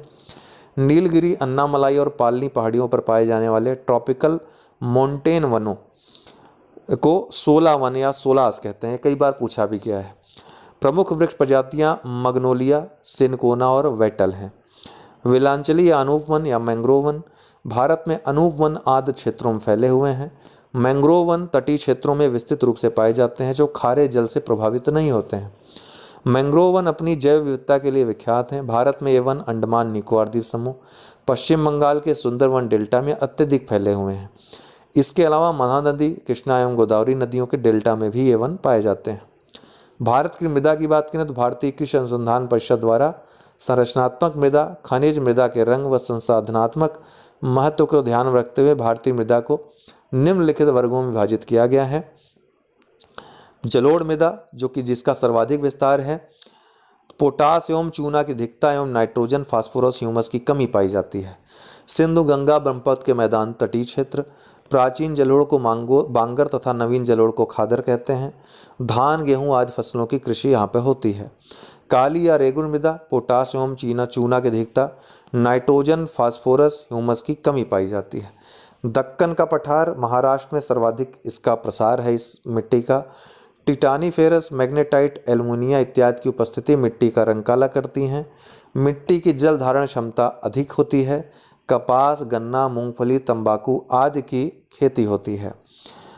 लाल पीली मिट्टी, लोहा, एल्युमिनियम की अधिकता, नाइट्रोजन, फास्फोरस, पोटास और ह्यूमस की कमी पाई जाती है। ज़्यादातर पठारी क्षेत्रों में पाई जाती है। फेरिक ऑक्साइड से इसका रंग निर्धारित होता है। निक्षालित मृदा मुख्यतः ये होती है, निक्षालन कारण इसका निर्माण होता है। मोटे अनाज, दलहन एवं चावल की खेती इसमें की जाती है। लेटेराइट, लौह ऑक्साइड, एल्युमिनियम की अधिकता इसमें पाई जाती है। नाइट्रोजन, ह्यूमस तथा कैल्शियम की कमी पाई जाती है। कर्नाटक, केरल आदि में ये विस्तारित है। निक्षालित मृदा, ये भी निक्षालन से इसका उत्पत्ति होती है। काजू, चाय, कहवा एवं मसालों की खेती यहाँ पे की जाती है इस मिट्टी में। मरुस्थली या शुष्क मृदा, लवण की अधिकता होती है। कैल्शियम, नाइट्रोजन और पोटाश की कमी होती है। हिमालय पर्वतीय क्षेत्र, प्रायद्वीपीय भारत, पश्चिमी राजस्थान आदि में इसका विस्तार है। रासायनिक उर्वरक के प्रयोग से कृषि की जाती है इसमें। गेहूं, बाजरा, मोटे अनाज आदि की खेती होती है मुख्यतः। लवड़ी, रेह या कल्लर मृदा, सोडियम, मैग्नीशियम, पोटेशियम अधिक होते हैं। नाइट्रोजन एवं कैल्शियम की कमी होती है। पश्चिमी गुजरात, सुंदरवन और डेल्टा क्षेत्र में ये पाए जाते हैं। शुष्क एवं अर्धशुष्क प्रदेशों में अति सिंचाई के कारण इनका जन्म होता है। गेहूं, चावल की कृषि इसमें होती है। पीट एवं दलदली मृदा, घुलनशील लवणों की पर्याप्तता, नाइट्रोजन, फास्फोरस तथा ह्यूमस की कमी पाई जाती है। ये तटीय क्षेत्रों में विस्तारित हैं। मैंग्रोव का विकास यहाँ पर हुआ है। धान की खेती के लिए उपयुक्त माने जाते हैं। भारत की चंबल घाटी, उत्खात भूमि जिसको कहते हैं, मृदा अपर्दन से अत्यधिक प्रभावित है। इसके बाद शिवालिक पहाड़ियों के पाद क्षेत्र भी ये उत्खत भूमि के रूप में जाने जाते हैं। यहाँ भी काफ़ी मृदा अपर्दन हुआ है। विभिन्न खनिज और पाए जाने वाले क्षेत्र, लौह अयस्क, उड़ीसा में मयूरभंज क्षेत्र जिसमें गुरु महिसानी बादाम की पहाड़ियाँ प्रसिद्ध हैं। क्योंझर, कटक, कोरापुट ये सभी क्षेत्र लौह अयस्क के लिए फेमस है। छत्तीसगढ़ में दुर्ग, डल्ली, राजहरा की खान, बस्तर बेलाडीला की खान जो कि एक मशीनीकृत खान भी है, भारत की सबसे बड़ी, ये लौह अयस्क के लिए छत्तीसगढ़ में। झारखंड में सिंहभूमि, नोवामुंडी एवं गुआ लौह खान। कर्नाटक में बेल्लारी क्षेत्र, सुंदर हॉस्पेट क्षेत्र के नाम से भी जाना जाता है इसे। शिमोगा, चित्रदुर्ग, कुद्रेमुख, बाबा बूदन की पहाड़ी, चंद्रपुर, बीजापुर, डुमकुर। महाराष्ट्र में रत्नागिरी, चंद्रपुर। आंध्र प्रदेश में कुर्नूल, नेल्लोर, गुंटूर, सॉरी ये डुमकुर तक केवल पढ़िएगा इसको, ठीक है। इसके बाद तांबा का क्षेत्र आता है। तांबा कहाँ कहाँ पाया जाता है, तो महाराष्ट्र में रत्नागिरी और चंद्रपुर में, आंध्र प्रदेश में कुर्नूल, नेल्लोर, गुंटूर में, तेलंगाना में वारंगल में, झारखंड में हजारीबाग, सिंहभूम, पलामू में, आंध्र प्रदेश में गुंटूर और कुर्नूल में, बिहार में गया में। तांबे की 3 प्रमुख खानें मलाजखंड मध्य प्रदेश में है, खेतड़ी राजस्थान में है, घाटशिला झारखंड में है। सोना की बात करें तो सोना 3 प्रमुख प्रदेशों में है, कर्नाटक, आंध्र प्रदेश और झारखंड में। कर्नाटक में कोलार एवं Raichur, champion reef, Mysore reef, Oakley reef Khan जो कि यहाँ पर प्रसिद्ध स्थान है कर्नाटक में। आंध्र प्रदेश में रामागिरी क्षेत्र अनंतपुर में जो स्थित है। झारखंड में स्वर्ण रेखा नदी के बालू में सोना पाया जाता है। चांदी की बात करें तो आंध्र प्रदेश में राजस्थान के उदयपुर जिले का आंध्र प्रदेश, राजस्थान और झारखंड में। इसमें राजस्थान के उदयपुर जिले के जावर खान में जस्ता, सीसा व चांदी आदि खनिज पाए जाते हैं। झारखंड में बात करें अभ्रक की तो कोडरमा जिला, कोडरमा फेमस है अभ्रक उत्पादन के लिए। हजारीबाग का पठार, इन क्षेत्रों में रूबी किस्म के अभ्रक पाए जाते हैं। इनका उपयोग विद्युत उपकरण बनाने में किया जाता है। आंध्र प्रदेश के नेल्लोर में भी अभ्रक का भंडार पाया जाता है। इसके अलावा राजस्थान में जयपुर, अजमेर, भीलवाड़ा और उदयपुर में। मैग्नीज की बात करें तो कर्नाटक में बेल्लारी, शिमोगा, धारवाड़, उड़ीसा में क्योंझर, सुंदरगढ़, कालाहांडी, महाराष्ट्र में नागपुर, भंडारा, रत्नागिरी, मध्य प्रदेश में बालाघाट, छिंदवाड़ा और झाबुआ ये मैग्नीज के लिए फेमस है। बॉक्साइट की बात करें तो उड़ीसा में कालाहांडी, कोरापुट, संबलपुर, झारखंड में लोहदरगा, गुजरात में कच्छ, जामनगर, साबरकांठा और मध्य प्रदेश में कटनी, जबलपुर, बालाघाट। हीरा के अगर क्षेत्र में देखें तो मध्य प्रदेश में पन्ना, आंध्र प्रदेश में अनंतपुर, कृष्णा नदी बेसिन जिसको आंध्र प्रदेश को भारत का कोहिनूर भी कहा जाता है, यहाँ कोहिनूर हीरा यहीं पर मिला था, ठीक है। तो याद रखिएगा हीरा कहाँ कहाँ स्थित है। लौह अयस्क की बात करें तो दक्षिण एशिया में सर्वाधिक लौह अयस्क उत्पादक क्षेत्र भारत में है। विश्व में लौह अयस्क उत्पादन में भारत 30वें स्थान पर है। लौह अयस्क मुख्यतः 4 प्रकार के होते हैं। पहला मैग्नेटाइट, इसमें लौह धातु का अंश 72% तक होता है। यह काले रंग का और सबसे उत्कृष्ट लौह अयस्क है। हेमेटाइट, इसमें धातु का अंश 60 से 70% तक होता है। लाल रंग का यह अयस्क दूसरा सबसे उत्कृष्ट लौह अयस्क है। भारत में अधिकांश लौह अयस्क हेमेटाइट प्रकार के ही पाए जाते हैं। लिमोनाइट, इसमें धातु का अंश 35 से 50% तक ही होता है। यह पीले रंग का होता है। सीडेराइट, इसमें धातु का अंश 30 से 40% तक होता है। इसका रंग भूरा होता है। यह निम्न कोटि का लौह अयस्क है। भारत के ऊर्जा संसाधन, पेट्रोलियम की बात करें तो भारत में अधिकांश पेट्रोलियम टर्सरी युग की अवसादी शैल संरचनाओं में अपनति तथा भ्रंश ट्रैप में पाया जाता है। भारत में कुल पेट्रोलियम का लगभग 40% उत्पादन मुंबई हाई से होता है। भारत के प्रमुख तेल क्षेत्र जो निम्नलिखित हैं। असम में ब्रह्मपुत्र घाटी में डिगबोई, सुरमा घाटी, नहरकटिया, मोरान और शिव सागर। डिगबोई की बात करें तो ये असम और भारत का सबसे पुराना तेल क्षेत्र है। गुजरात में अंकलेश्वर, नवागांव, मेहसाणा, कलोल, कोसांबा तथा लूनेर क्षेत्र। महाराष्ट्र में मुंबई तट से 160 किलोमीटर दूर अरब सागर में मुंबई हाई एक महत्वपूर्ण तेल उत्पादक क्षेत्र है। 1973 में इसकी खोज हुई, जबकि 1976 में उत्पादन प्रारंभ हुआ।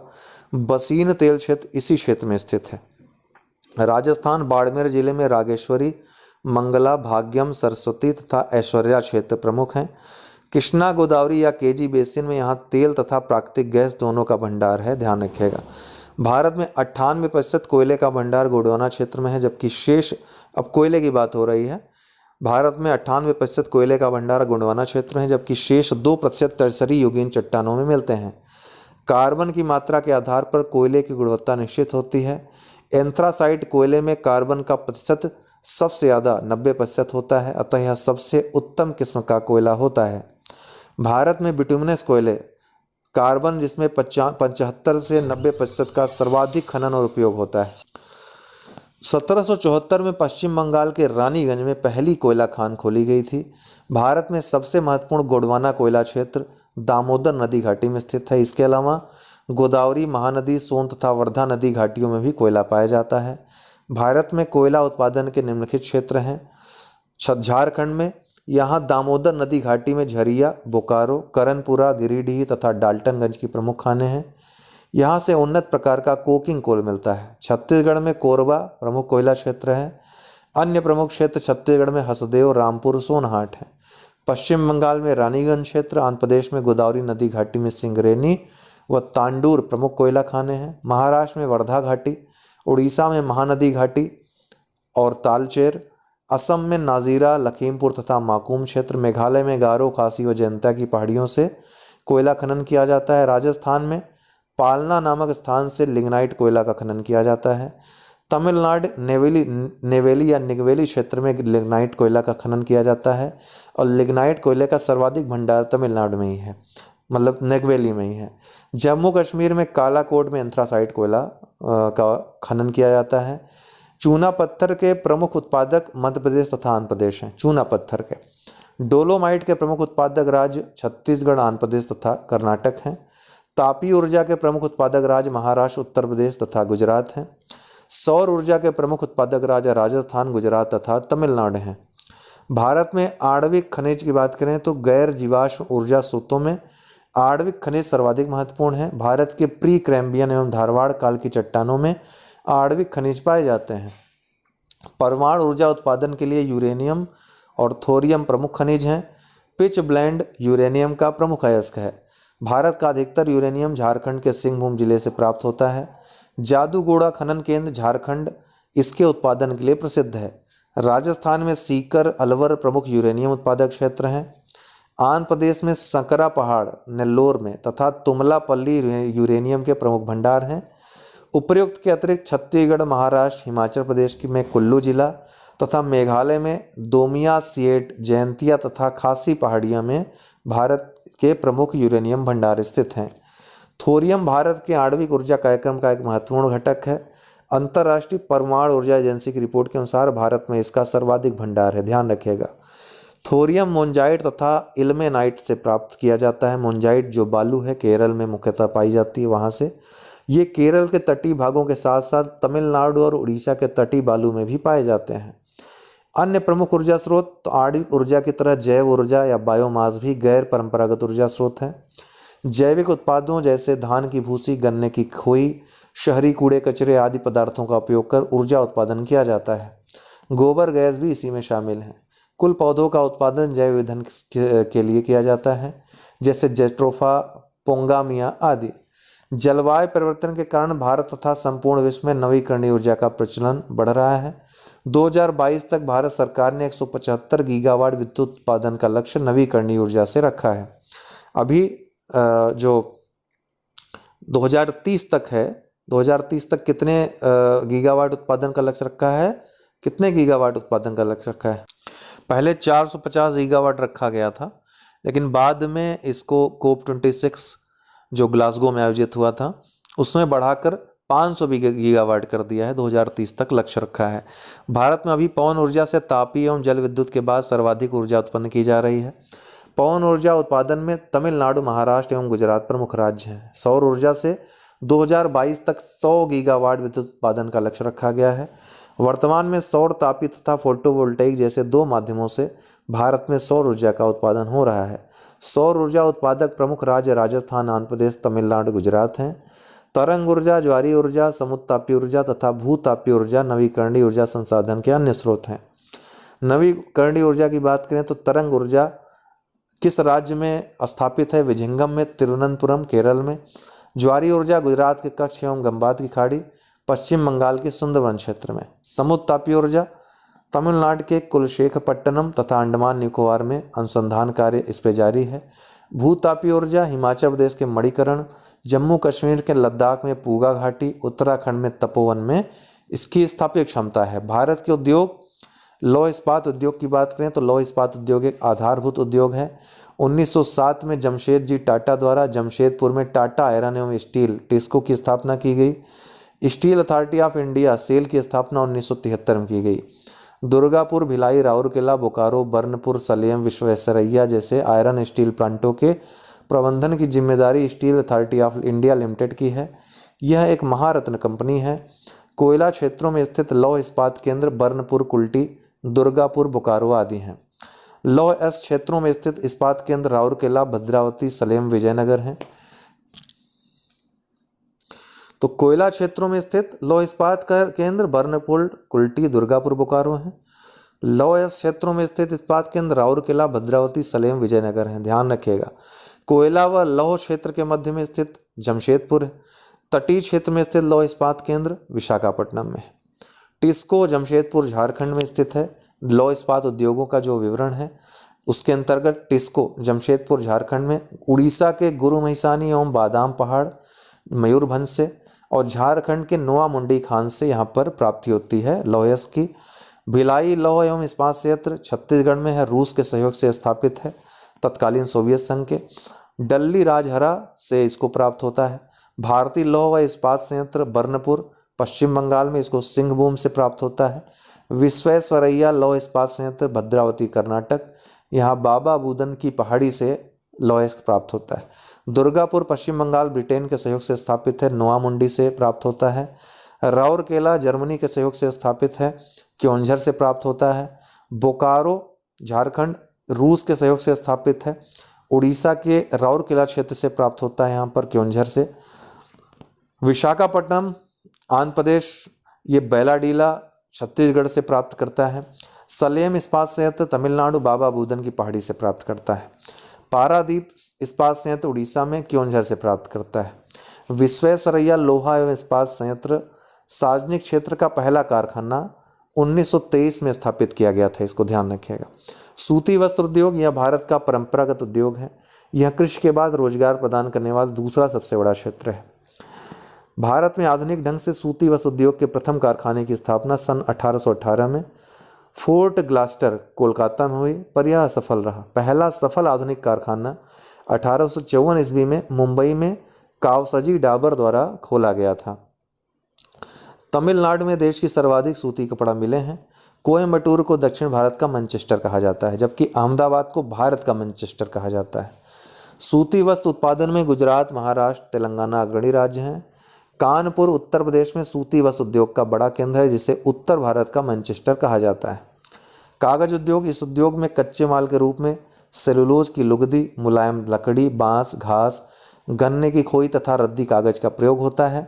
भारत में कागज निर्माण में सबसे अधिक बांस का प्रयोग होता है। 1832 में पहले आधुनिक पेपर मिल की स्थापना पश्चिम बंगाल के श्री रामपुर में हुई थी।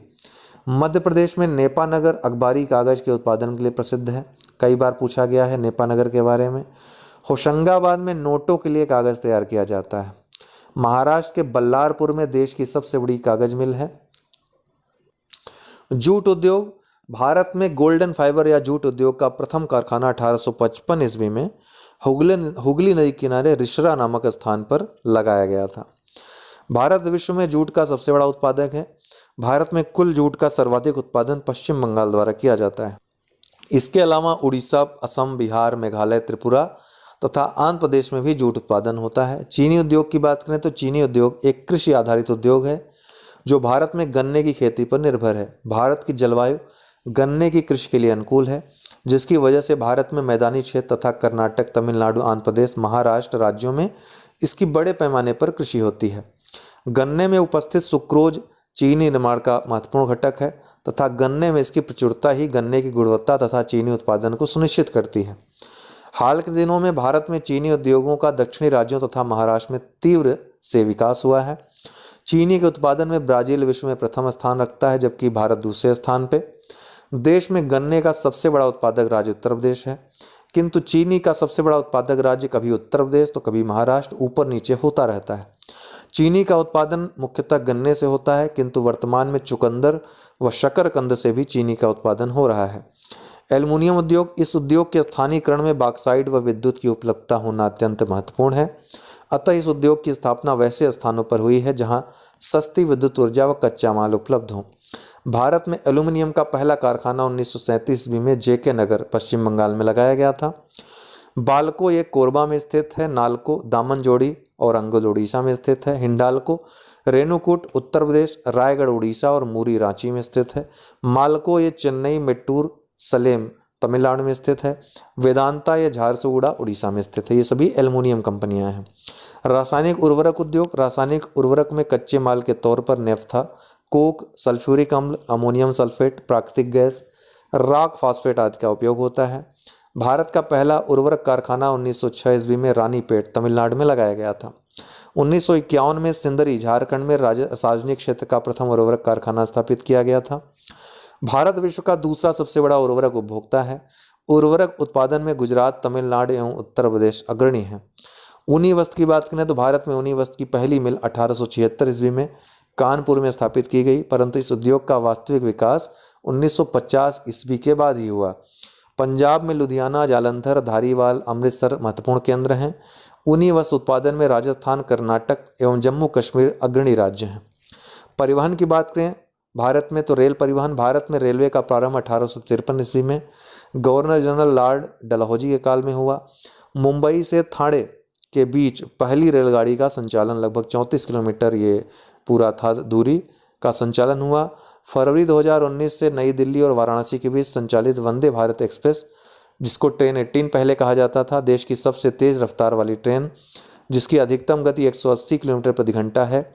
इसके बाद अक्टूबर 2019 में नई दिल्ली कटरा वंदे भारत एक्सप्रेस का संचालन भी प्रारंभ किया गया। इसके बाद बहुत सारी वंदे भारत ट्रेनें, अभी 400 नई वंदे भारत ट्रेनों को चलाने का भारत सरकार का प्लान है।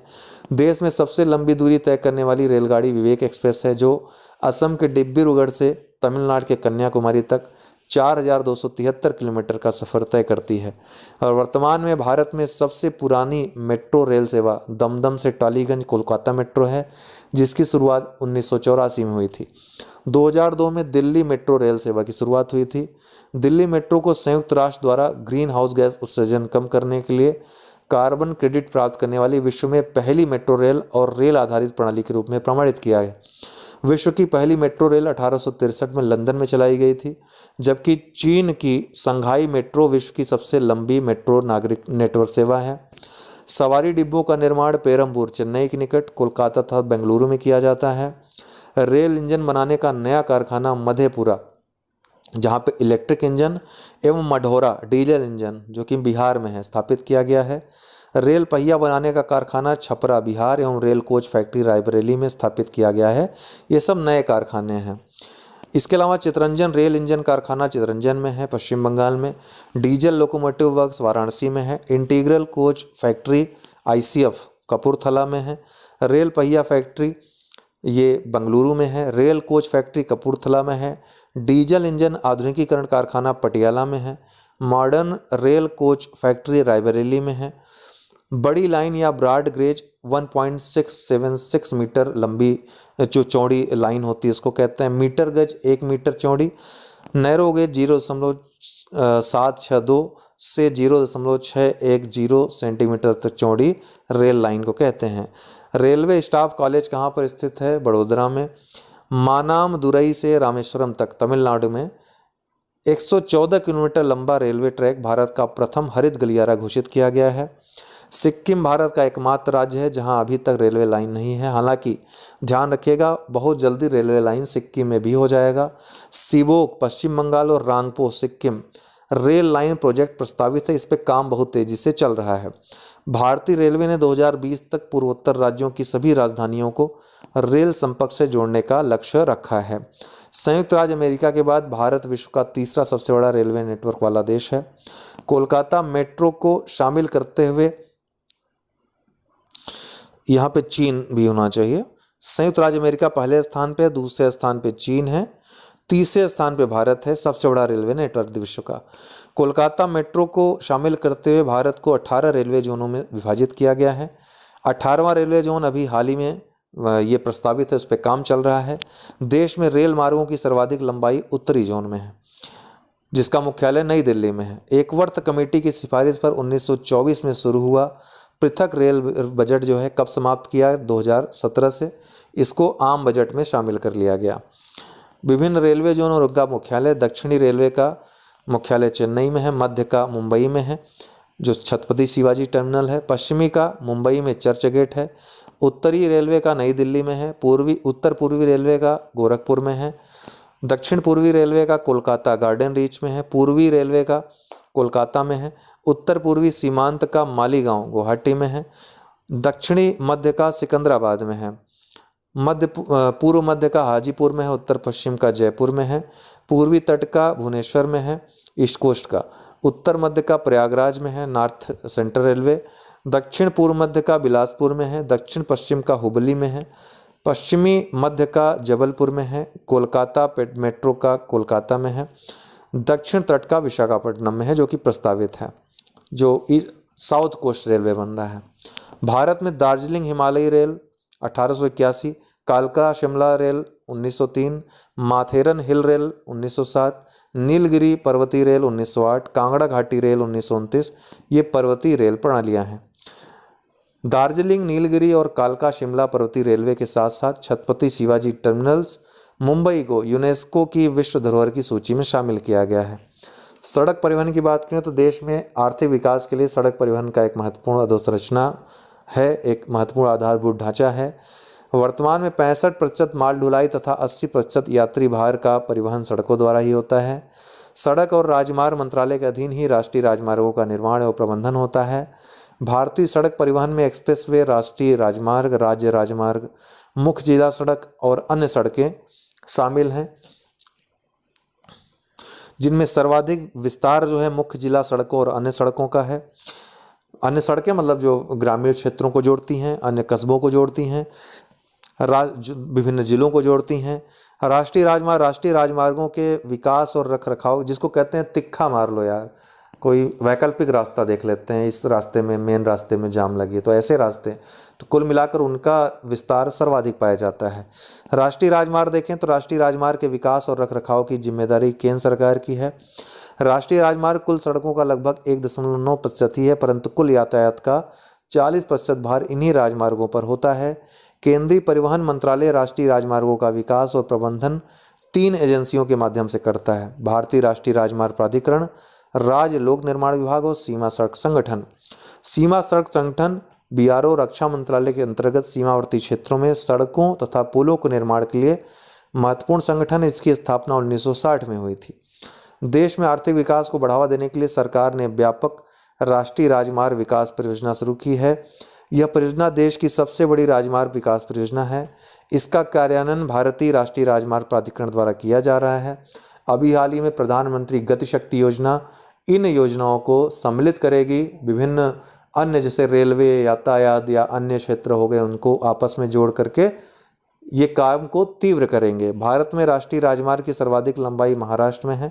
इसके बाद क्रमशः उत्तर प्रदेश, राजस्थान, मध्य प्रदेश एवं गुजरात का स्थान आता है। उत्तर पूर्व के राज्यों में राष्ट्रीय राजमार्गों की लंबाई असम में सर्वाधिक है। इसके बाद क्रमशः अरुणाचल प्रदेश, मणिपुर, मिजोरम, मेघालय, नागालैंड, त्रिपुरा और सिक्किम है। विश्व में सड़क की कुल लंबाई के मामले में अमेरिका शीर्ष पर, जबकि भारत एवं चीन क्रमशः दूसरे और तीसरे स्थान पर हैं। श्रीनगर से कन्याकुमारी को जोड़ने वाला उत्तर दक्षिण गलियारा जो राष्ट्रीय राजमार्ग 44, पूर्व में इसको NH7 कहते थे, इसकी कुल लंबाई 3745 किलोमीटर है। भारत का सबसे लंबा राष्ट्रीय राजमार्ग है। राष्ट्रीय राजमार्ग संख्या 47A सबसे छोटा राष्ट्रीय राजमार्ग है जो केरल के वेलिंगटन द्वीप से गुजरता है। राष्ट्रीय राजमार्ग संख्या 31 एकमात्र राष्ट्रीय राजमार्ग है जो उत्तर पूर्वी राज्यों को शेष भारत से जोड़ता है। NH1 उरी श्रीनगर से लेह तक ये जाता है। NH2 डिब्रूगढ़ से तुईपांग मिजोरम तक। NH3 लेह लद्दाख से अटारी इंडो पाक बॉर्डर तक। NH16 जो कि GQ है कोलकाता से चेन्नई तक। GQ मतलब ये हो गया जो आपका चतुर्भुज है, स्वर्णिम चतुर्भुज, गोल्डन जो क्वाड्रिलेटरल है, तो उसमें NH16 आता है, कोलकाता से चेन्नई तक जाता है। पूर्व में इसका नाम NH5 था। NH19 दिल्ली से कोलकाता तक जाता है, ये भी गोल्डन क्वाड्रिलेटरल का स्वर्णिम चतुर्भुज का भाग है। NH27 ईस्ट वेस्ट पोरबंदर से सिलचर तक। NH44 NS नॉर्थ जो साउथ है श्रीनगर से कन्याकुमारी तक। सर्वाधिक लंबा राष्ट्रीय राजमार्ग यह है, पूर्व में इसका नाम NH7 था।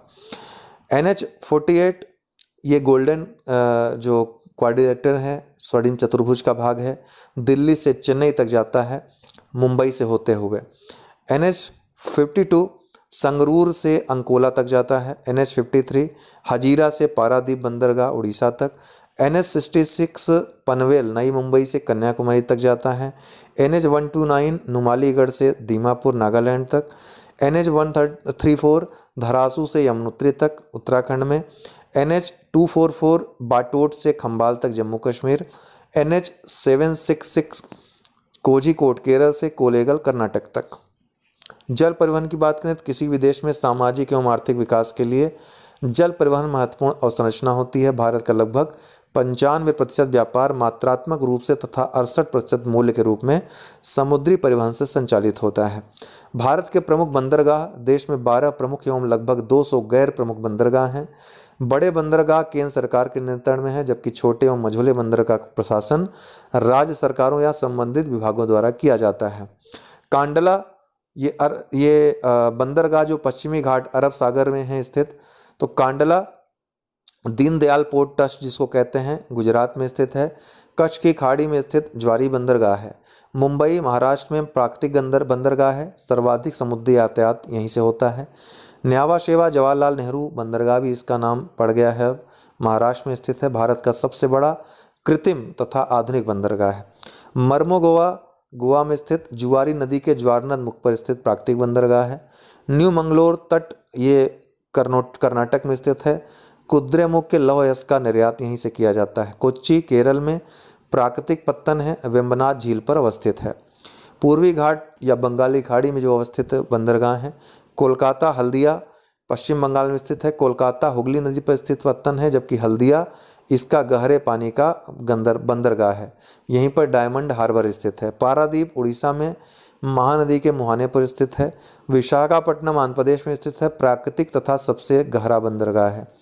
एन्नौर के कामराज जिसको बंदरगाह नाम दे दिया गया है, तमिलनाडु में देश का सबसे बड़ा कंप्यूटराइज्ड एवं निगमित बंदरगाह है। चेन्नई तमिलनाडु में स्थित है। देश का पुराना एवं मुंबई के बाद दूसरा बड़ा कृत्रिम तथा खुला सागरी बंदरगाह है। ये खुला सागरी बंदरगाह है। Tuticorin V O Chidambaranar port trust इसका नाम दे दिया गया है, तमिलनाडु में स्थित है। मत्स्य पत्तन इसको कहा जाता है। भारत के पूर्वी तट पर अवस्थित चिदम्बरनार पोर्ट ट्रस्ट तमिलनाडु एवं पारादीप बंदरगाह पर केंद्र सरकार ने नौसेना को अग्रिम अड्डा बनाने की अनुमति प्रदान की है। इससे पूर्वी तट पर विशाखापट्टनम एकमात्र प्रमुख नौसैनिक अड्डा था, अभी 2 और हो जाएंगे। इन बंदरगाहों का प्रबंधन पोर्ट ट्रस्ट ऑफ इंडिया द्वारा किया जाता है। भारत का सबसे बड़ा जहाज तोड़ने का यार्ड अलंग गुजरात में अवस्थित है। Ship recycling yard. कार्गो के आधार पर शंघाई विश्व का सबसे बड़ा बंदरगाह है, जबकि सिंगापुर दूसरे स्थान पे है। अंतर्देशीय जल परिवहन की बात करें तो भारत ने म्यांमार के साथ मिलकर कालादान मल्टी मॉडल पारगमन परिवहन परियोजना शुरू की है। इस परियोजना से भारत को पूर्वोत्तर क्षेत्र में जाने के लिए एक वैकल्पिक मार्ग कोलकाता म्यांमार मिजोरम उपलब्ध होगा। यह परियोजना पूर्वोत्तर क्षेत्र के आर्थिक विकास में भी योगदान देगी तथा इससे म्यांमार के साथ आर्थिक वाणिज्यिक एवं रणनीतिक संपर्कों भी बढ़ावा मिलेगा। कालादान म्यांमार की एक नदी है जो मिजोरम से बहते हुए भारत म्यांमार के बीच सीमा बनाती है। राष्ट्रीय राजमार्गों की बात करें तो राष्ट्रीय जलमार्गों की बात करें तो अंतर्देशीय जलमार्ग प्राधिकरण की स्थापना 1986 में की गई थी। इसका मुख्यालय नोएडा उत्तर प्रदेश में है। राष्ट्रीय अंतर्देशीय नौवहन संस्थान पटना में अवस्थित है। इसकी स्थापना 2004 में की गई थी। विभिन्न जो जलमार्ग हैं प्रमुख, राष्ट्रीय जलमार्ग संख्या 1 1986 में ये शुरू हुआ था। गंगा भारती एवं हुगली नदी के बीच स्थित है, इलाहाबाद से हल्दिया तक। उत्तर प्रदेश बिहार झारखंड पश्चिम बंगाल इन राज्यों में विस्तारित है। तो गंगा भागीरथी और हुगली नदी इसमें ये जल यातायात होगा। 1620 किलोमीटर इसकी लंबाई रहेगी। राष्ट्रीय जलमार्ग संख्या 2 1988 में शुरू घोषित हुई। ब्रह्मपुत्र नदी सदिया से धुबरी तक असम में स्थित है, 891 किलोमीटर लंबाई है। राष्ट्रीय जलमार्ग संख्या 3 1993 में घोषित। पश्चिमी तट नहर, उद्योग मंडल नहर, चंपाकारा नहर से यातायात होगा। केरल में 365 किलोमीटर लंबाई है। राष्ट्रीय जलमार्ग संख्या 4 काकीनाडा पुदुचेरी नहर, कृष्णा नदी, गोदावरी नदी, तमिलनाडु, आंध्र प्रदेश और तेलंगाना में यह फैला हुआ है। 2890 किलोमीटर लंबाई है। राष्ट्रीय जलमार्ग संख्या 5 पूर्वी तटीय नहर एवं मताई नदी, ब्राह्मणी, खरसुआ, धमरा नदी तंत्र, महानदी डेल्टा इसमें सम्मिलित हैं। उड़ीसा पश्चिम बंगाल में ये विकसित रहेगा। 588 किलोमीटर लंबाई रहेगी। राष्ट्रीय जलमार्ग अधिनियम के तहत देश में कुल 106 जलमार्गों को नए राष्ट्रीय जलमार्गों के रूप में घोषित करने का प्रावधान है। वर्तमान में देश में कुल 5 राष्ट्रीय जलमार्ग हैं। इस अधिनियम से कुल राष्ट्रीय जलमार्गों की संख्या कितनी हो जाएगी? 111 हो जाएगी। गोदावरी कृष्णा लिंक परियोजना, कृष्णा और गोदावरी नदियों को नहर के जरिए जोड़ने वाली इस परियोजना का नाम क्या है? पट्टी सीमा है। यह सबसे कम समय में अर्थात 1 वर्ष के अंदर पूर्ण होने वाली भारत की पहली नदी एकीकरण परियोजना है। वहीं नदी जोड़ो परियोजना के अंतर्गत पहली जो परियोजना है जो शुरू कर दी गई है ये केन बेतवा लिंक है। केन बेतवा लिंक परियोजना एमपी और उत्तर प्रदेश सरकार दोनों की ये पहल है। गोदावरी कृष्ण लिंक परियोजना अच्छा हो गया। विभिन्न परियोजनाएं हैं भारत की, किस नदी पे स्थित हैं, अवस्थिति कहाँ है देख लीजिए। भाखड़ा नागल ये सतलज नदी पे है, हिमाचल प्रदेश अवस्थिति है। इंदिरा गांधी या राजस्थान नहर परियोजना सतलज और व्यास नदी के संगम पर है। राजस्थान, पंजाब, हरियाणा इससे संबंधित हैं, राजस्थान में स्थित है ये। पोंग बांध ये ब्यास नदी पर स्थित है, हिमाचल प्रदेश में स्थित है। दामोदर घाटी परियोजना दामोदर नदी पर स्थित है, झारखंड एवं पश्चिम बंगाल। हीराकुंड परियोजना महानदी पर स्थित है, उड़ीसा में। तुंगभद्रा परियोजना तुंगभद्रा नदी पे है, कर्नाटक में। नागार्जुन सागर कृष्णा नदी पर स्थित है, तेलंगाना में। उकाई ताप्ती नदी पर स्थित है, गुजरात में, तापी या ताप्ती नदी पे। फरक्का ये गंगा नदी पे, पश्चिम बंगाल में। सरदार सरोवर नर्मदा नदी पे, गुजरात में। तुलबुल झेलम नदी पे, जम्मू कश्मीर में। नाथपा झाकरी सतलज नदी पे है, हिमाचल प्रदेश में। सलाल ये चिनाब नदी पे, जम्मू कश्मीर। कोयना नदी पे है, महाराष्ट्र। माता टीला बेतवा नदी पे, उत्तर प्रदेश। टिहरी बांध भागीरथी नदी पे, उत्तराखंड। कोसी नदी पे स्थित है, बिहार में। मयूराक्षी या मोर नदी पे, पश्चिम बंगाल। रिहन नदी पे है, उत्तर प्रदेश। इडुक्की पेरियार नदी पे है, केरल में। श्रीशैलम कृष्णा नदी पे है, आंध्र प्रदेश और तेलंगाना में। निजाम सागर मंजीरा नदी पे है, तेलंगाना में। मेत्तूर कावेरी नदी पे है, तमिलनाडु में। शिव समुद्रम कावेरी नदी पे है, कर्नाटक। महात्मा गांधी ये जो परियोजना है शरावती नदी पे है, कर्नाटक। दुलहस्ती परियोजना चिनाब पे है, जम्मू कश्मीर। कोटेश्वर जल विद्युत परियोजना भागीरथी नदी पे है, उत्तराखंड। इंदिरा सागर ये नर्मदा नदी पे मध्य प्रदेश में। गांधी सागर चंबल नदी पे है, मध्य प्रदेश में। ओंकारेश्वर बांध ये नर्मदा नदी पे है, मध्य प्रदेश में। राणा प्रताप सागर चंबल नदी पे है, राजस्थान में। जवाहर सागर चंबल नदी पे है, राजस्थान पे। निम्मो बाजगो सिंधु नदी पे है, लद्दाख में। बगलिहार परियोजना चिनाब नदी पे है, जम्मू कश्मीर। उरी परियोजना झेलम नदी पे है, जम्मू कश्मीर। आलमट्टी बांध कृष्णा नदी पे है, कर्नाटक। सबरीगिरी पंबा नदी पे है, केरल में। तिपाई मुख बराक नदी पे है, मणिपुर में। पोलावरम या इंदिरा सागर बांध गोदावरी नदी पे है, आंध्र प्रदेश में। मुल्ला पेरियार बांध पेरियार नदी पे है, केरल में। भारत में पहले जल विद्युत संयंत्र की स्थापना 1897 में दार्जिलिंग के निकट सिद्रापोंग में हुई थी। पहला जल विद्युत संयंत्र। दामोदर घाटी स्वतंत्र भारत की प्रथम बहुउद्देशीय परियोजना है। भाखड़ा नागल एशिया का सबसे ऊंचा कंक्रीट गुरुत्वीय बांध है। इंदिरा गांधी राजस्थान नहर परियोजना भारत का सबसे बड़ा कमान क्षेत्र विकसित करता है। वायु परिवहन की बात करें तो भारत में वायु परिवहन की शुरुआत 1911 ईस्वी में हुई, जब प्रयागराज से नैनी तक वायुयान से डाक ले जाया गया। दिसंबर 1912 में ब्रिटेन स्थित इंपीरियल एयरवेज के सहयोग से भारतीय स्टेट एयरलाइंस ने लंदन कराची दिल्ली उड़ान सेवा शुरू की, जो भारत की पहली अंतर्राष्ट्रीय उड़ान सेवा थी। देश के प्रमुख अंतर्राष्ट्रीय हवाई अड्डे देखिए, सबसे ज़्यादा इस समय हवाई अड्डे कहाँ हो गए हैं? उत्तर प्रदेश में, आपको पता है 8 हवाई अड्डे। इंदिरा गांधी अंतर्राष्ट्रीय हवाई अड्डा नई दिल्ली। छत्रपति शिवाजी अंतर्राष्ट्रीय हवाई अड्डा मुंबई में है। नेताजी सुभाष चंद्र बोस अंतर्राष्ट्रीय हवाई अड्डा कोलकाता में है। अन्ना अंतर्राष्ट्रीय हवाई अड्डा चेन्नई में है। बाबा साहब अम्बेडकर अंतर्राष्ट्रीय हवाई अड्डा नागपुर में है। सरदार वल्लभ भाई पटेल अंतर्राष्ट्रीय हवाई अड्डा अहमदाबाद में है। गोपीनाथ बोरडोलाई अंतर्राष्ट्रीय हवाई अड्डा गुवाहाटी में है। चौधरी चरण सिंह अंतर्राष्ट्रीय हवाई अड्डा लखनऊ में है। श्री गुरु रामदास जी अंतर्राष्ट्रीय हवाई अड्डा अमृतसर में है। त्रिवेंद्रम अंतर्राष्ट्रीय हवाई अड्डा तिरुवनंतपुरम में है। कालीकट अंतर्राष्ट्रीय हवाई अड्डा कोझिकोड में है। शेख अल आलम अंतर्राष्ट्रीय हवाई अड्डा श्रीनगर में है। राजीव गांधी अंतर्राष्ट्रीय हवाई अड्डा हैदराबाद में है। वीर सावरकर अंतर्राष्ट्रीय हवाई अड्डा पोर्ट ब्लेयर में है। दाबोलिम अंतर्राष्ट्रीय हवाई अड्डा गोवा में है। कैंपेगौड़ा अंतर्राष्ट्रीय हवाई अड्डा बेंगलुरु में है। देवी अहिल्याबाई होलकर अंतर्राष्ट्रीय हवाई अड्डा इंदौर में है। और लाल बहादुर शास्त्री अंतर्राष्ट्रीय हवाई अड्डा वाराणसी में। ये प्रमुख हवाई अड्डे हैं। प्रमुख जनजातियां भारत की जो हैं तो भील, गोंड, संथाल क्रमशः भारत की पहली, दूसरी और तीसरी सबसे बड़ी जनजातियां हैं जनसंख्या में। संथाल जो भारत की तीसरी सबसे बड़ी जनजाति है, बिहार, त्रिपुरा, पश्चिम बंगाल, झारखंड, उड़ीसा इत्यादि राज्यों में पाई जाती है। इरूला दक्षिण भारत की नीलगिरी पहाड़ी पर निवास करने वाली एक आदिम जनजाति है। इरूला नीलगिरी पर्वत टोडा जनजाति का निवास स्थान कहलाता है। इनमें बहुपति प्रथा प्रचलित है।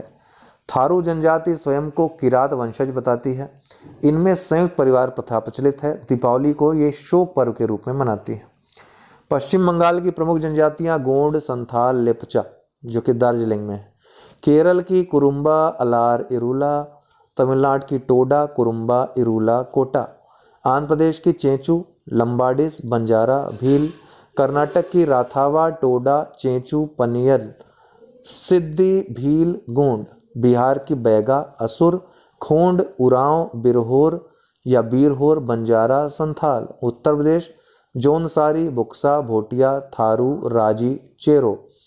उत्तराखंड भोटिया, थारू, जौनसारी, बुक्सा। गुजरात राथावा, सिद्धि, बरदा, गोंड।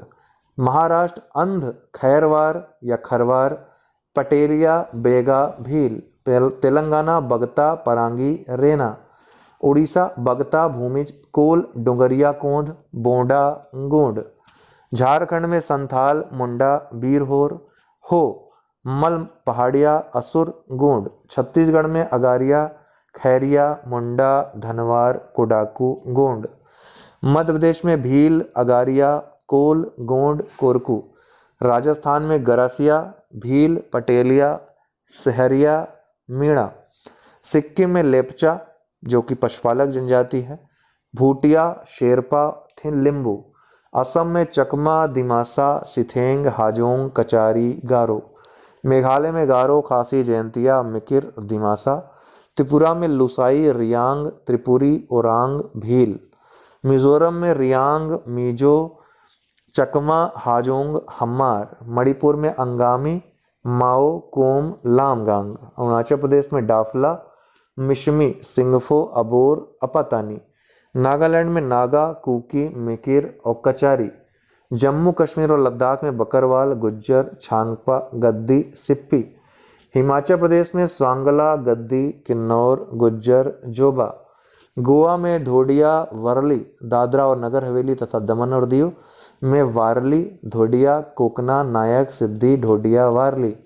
अंडमान निकोबार में शोम्पेन, ओंग, जारवा, सेंटलीज। ये प्रमुख तथ्य थे जिनको हम तेजी से हमने आपको रीड कर दिया है। इन दोनों वीडियोस को विश्व भूगोल और भारत के भूगोल को देख लीजिएगा।